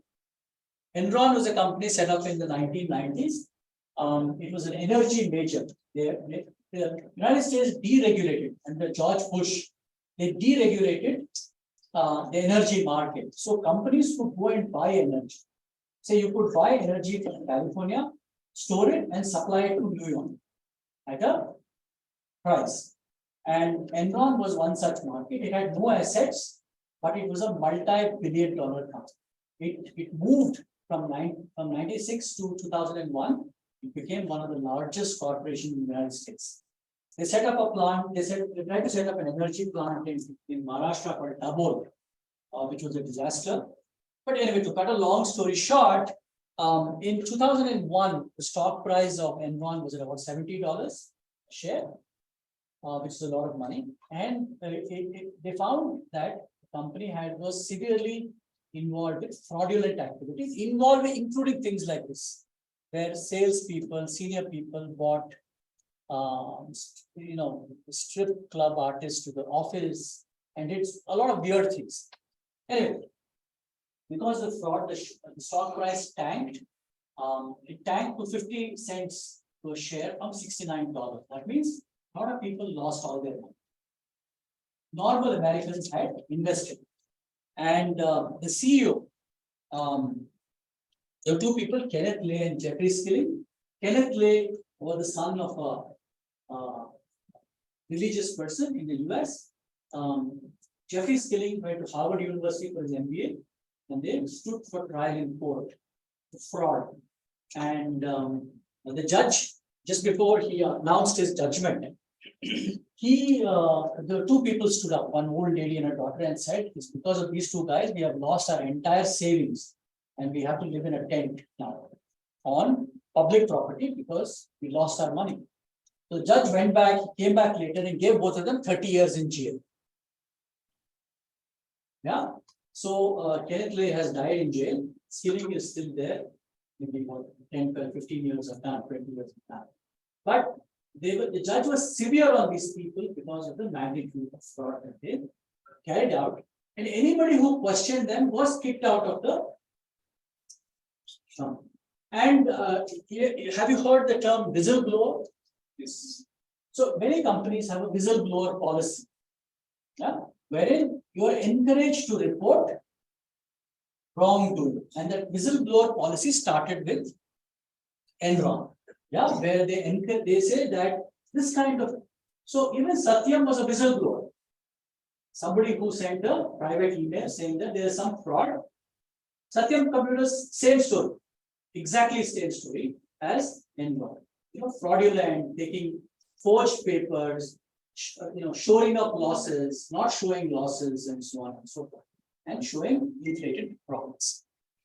So sexual harassment, intimidation.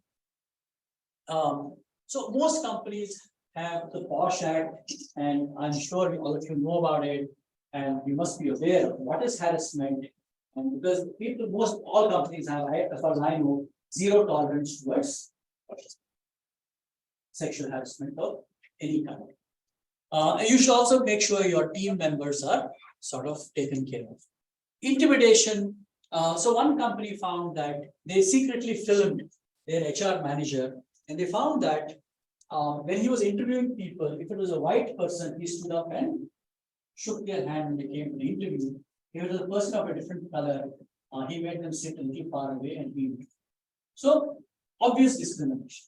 Yeah? So then they took. What I like about the United States is they admit there are problems and try to correct them. We don't even admit that there are problems. Everything is fine. We're a great culture and we're a wonderful civilization.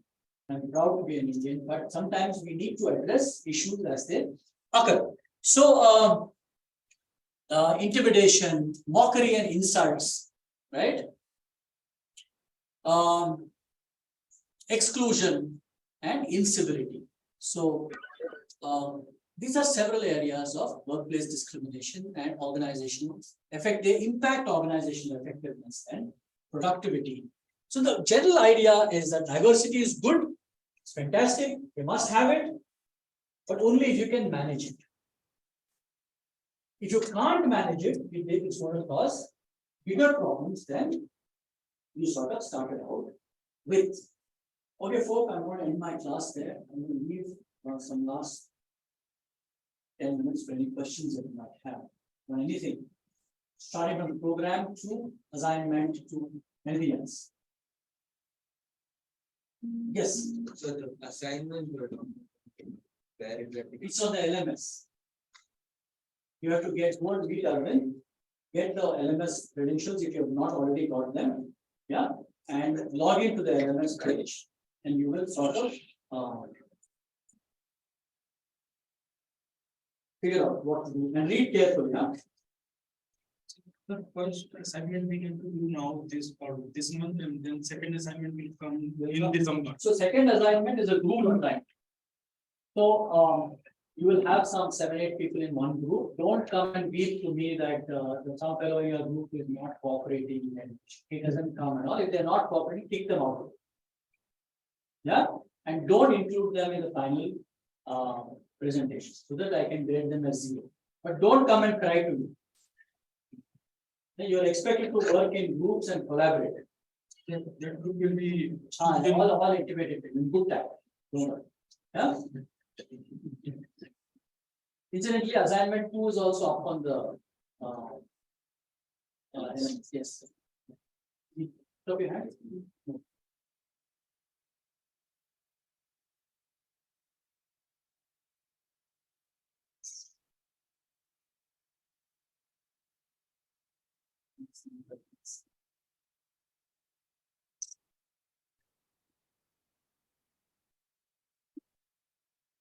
So gradable assignment 1 is open. So gradable assignment 1 has got 5 articles taken from Harvard Business School and MIT Sloan. Yeah, 2 great places. The 5 articles are designing work, the manager's job, the most important leadership competencies, the secrets of great teamwork, and why every leader needs to worry about toxic culture. These are 5 articles. What you need to do is somebody already submitted it. So you need to sort of summarize each article in 200 words, put them on one word doc. So 200 into 5 is how much? 1,000. Most are 1,000 words. Yeah. So you cannot have 300 words for one article and 100 words for another one, an average. I need 200 words for each article and 1,000 words totally. And please put it in one document. You also need to make a 10-minute video of what you understood from these 5 articles and send it to me. I mentioned the email there. So please send it over. And the due date is December 6th, 2022. So December 6th, midnight, your cutoff kicks in. And what I have also said very interestingly for all of you is, if you submit 1 to 6 days late, I will grade you only for 90 marks, 90% of the marks. Yeah, that means you lose 10%. If you delay it by 1 to 2 weeks, you will lose 20%. That means I will grade you only for 80%. If you delay it by 14 days up to a month, I will grade you only for 70% marks. And beyond 1 month, I will not be obliged to grade. Yeah, that means you will receive a straight 0. We can talk about it, but that's how we usually group it is. Yeah. So please catch up with this Arjun. And he's a nice fellow, but sometimes he forgets. Yeah. And ask him to open the LMS and log into the LMS quickly. Yeah, spend some time. Huh? This is not like taking a piece of food and putting it in the mouth. We'll have to do some homework first. So go to the LMS, investigate it, There are different subjects. You will find assignment one, click on it, read patiently, right? Familiarize yourself, download the articles, start reading. They're all very interesting articles. So you have several modes of education here. Yeah, education, you will also great deal of learning. And your group assignment, each group has got 2 cases. When I say cases, you will not have met these kind of case studies. They are long and they're complicated. Yeah, they deal with organizational problems. Right. So, for example, one case is about Google carried out a study to decide whether they needed managers or not. It's a, I think, 30-page case study. Very interesting. How they decided whether they really need managers or not, or managers are not required. It's called Project Oxygen. There's another case on a guy who led an expedition to the South Pole about 100 years back on leadership. So you have several cases. So each group will have 2 cases. But I urge you to read as many as possible. Yeah, and these are again drawn from the top business schools in the world. All for free for you. All you need to do is to read. Some fellow always asks me, sir, where is reading material? I give you reading material for the next 10 years. Now, you can get started actually.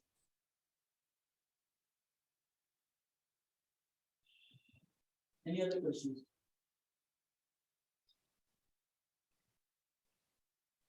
We still got 5 minutes. So for this transfer, we have only lower assignments or we get fathers? No, sir, you have 4 courses into 2, 8 assignments. It's a little high pressure. Yeah. So all in the afternoon when the professor comes, he will talk about his assignments. 1 and 2. So assignment 1 is 30 marks, assignment 2 is 30 marks, your exams 40 marks. So if you do your 2 assignments well, you pass actually. All you need to do is just turn up for this. So please concentrate and do the assignments well. So fundamentally, don't just take a degree and go away from here. It's a waste of time. I think you've wasted your money. If you don't learn anything from here, I think you're sort of.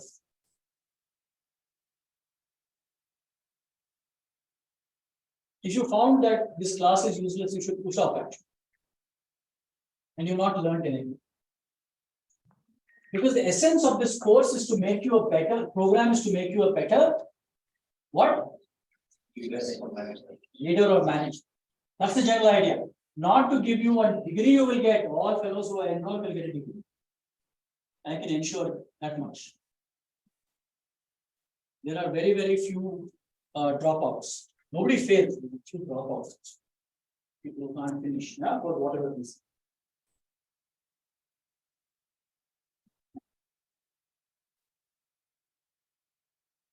Questions? So don't go back and then you bombard that for Arvind with questions.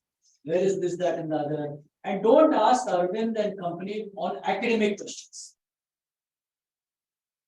Now, this article, he doesn't know. He is an operational, he is the assistant director, he is an operational person. Yeah? So you want to know something academic, talk to the professor. He or she is the right person to talk to. So your first trimester has 4 courses. Each course has 2 assignments. They will have an exam at the end, and you have about 4 months to complete. 4 individual, the 8 assignments, whatever we get. 4 individual assignments, just 4 groups. That's what I think. Well, another thing you must understand is, there's no use in coming and telling me, unless it's a really serious case, that professor, I don't like him. Yeah, I am the dean, but here I respect individual autonomy. So professor is a professor, and he pretty much runs his class the way he wants to run it. Rarely do I interfere, unless you have some genuine harassment issues and things like that. Please do escalate it to me. But on academic issue, that guy has pretty, and what marks he gives. So he gave me only 22 marks. You will negotiate with him.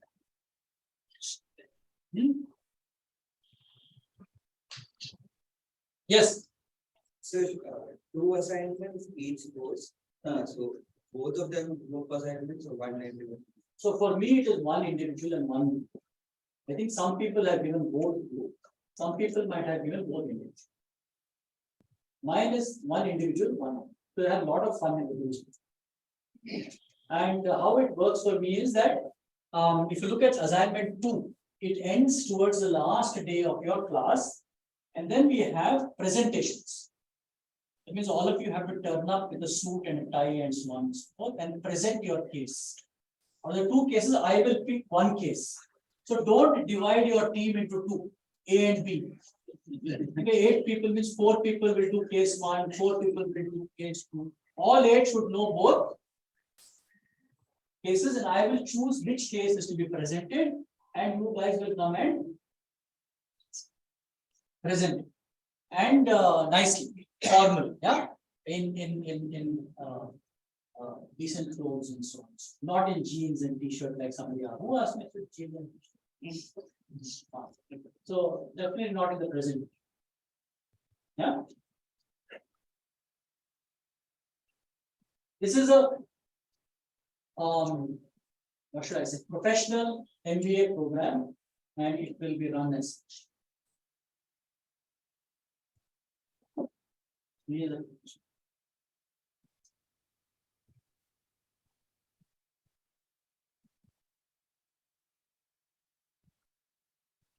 Also, we have several other activities going on. Try to stretch yourself and participate. Yeah.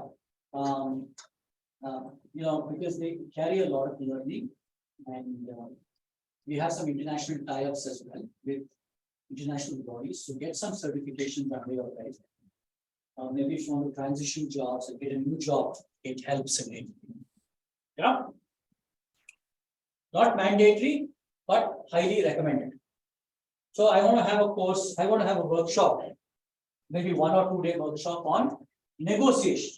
I want to call a real expert. Please attend. Unless you are some master negotiator yourself. And then learn. It's very important.